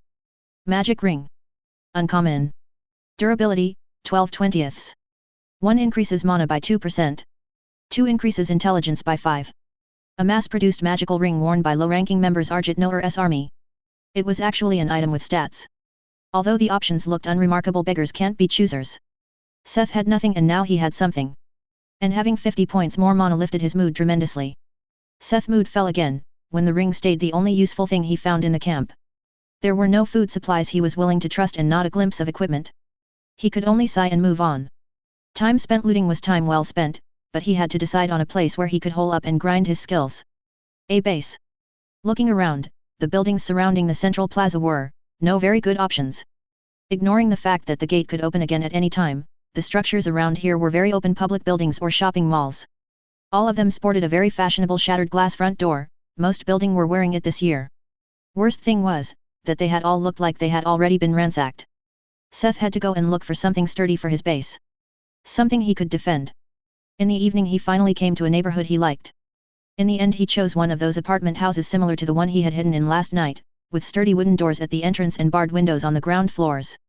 It was close enough to the city center to have no zombies around, but not too close, so he had time to get away. Of the pathworks opened again. Looking around the entrance hall he found a bundle of spare keys at the janitor's place and locked the front door behind him. With a securely locked door between him and the world, a weight finally fell off Seth's shoulders, he had not noticed before. He leaned his back against the reassuringly thick wooden door and slid to the ground.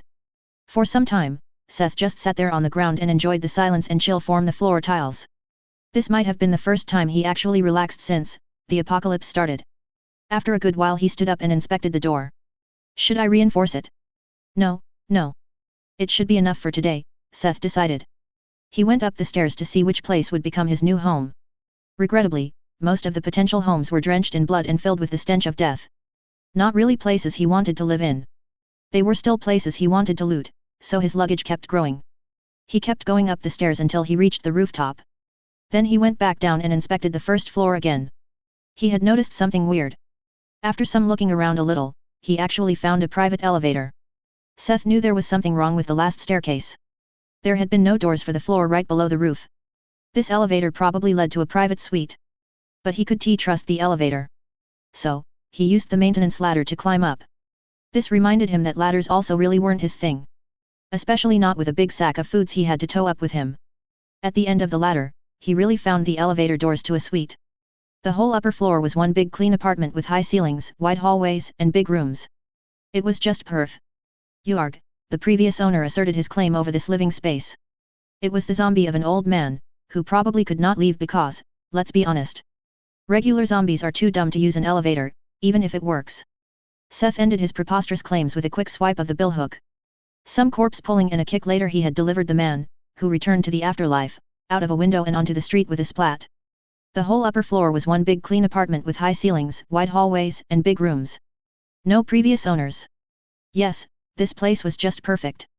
Since he had chosen this place as his new permanent home, Seth started to unload the food from his inventory and the backpack into the kitchen. It was a very big and modern kitchen with countertops made of marble and all the appliances with stainless steel. It was as if someone took it straight out of a catalog. It actually held a big surprise for him. The cabinets were well filled with non-perishable goods and the fridge was filled to the brim, too. Deltan's power grid was still working so the things were still edible. How lucky! Seth was so happy that he cooked up a feast to enjoy. There really was more food left in the world than he had thought. After filling his belly to his heart's content he stumbled into the bedroom and enjoyed the soft embrace of a high-quality bed. Yes. I am home, he mumbled and fell asleep.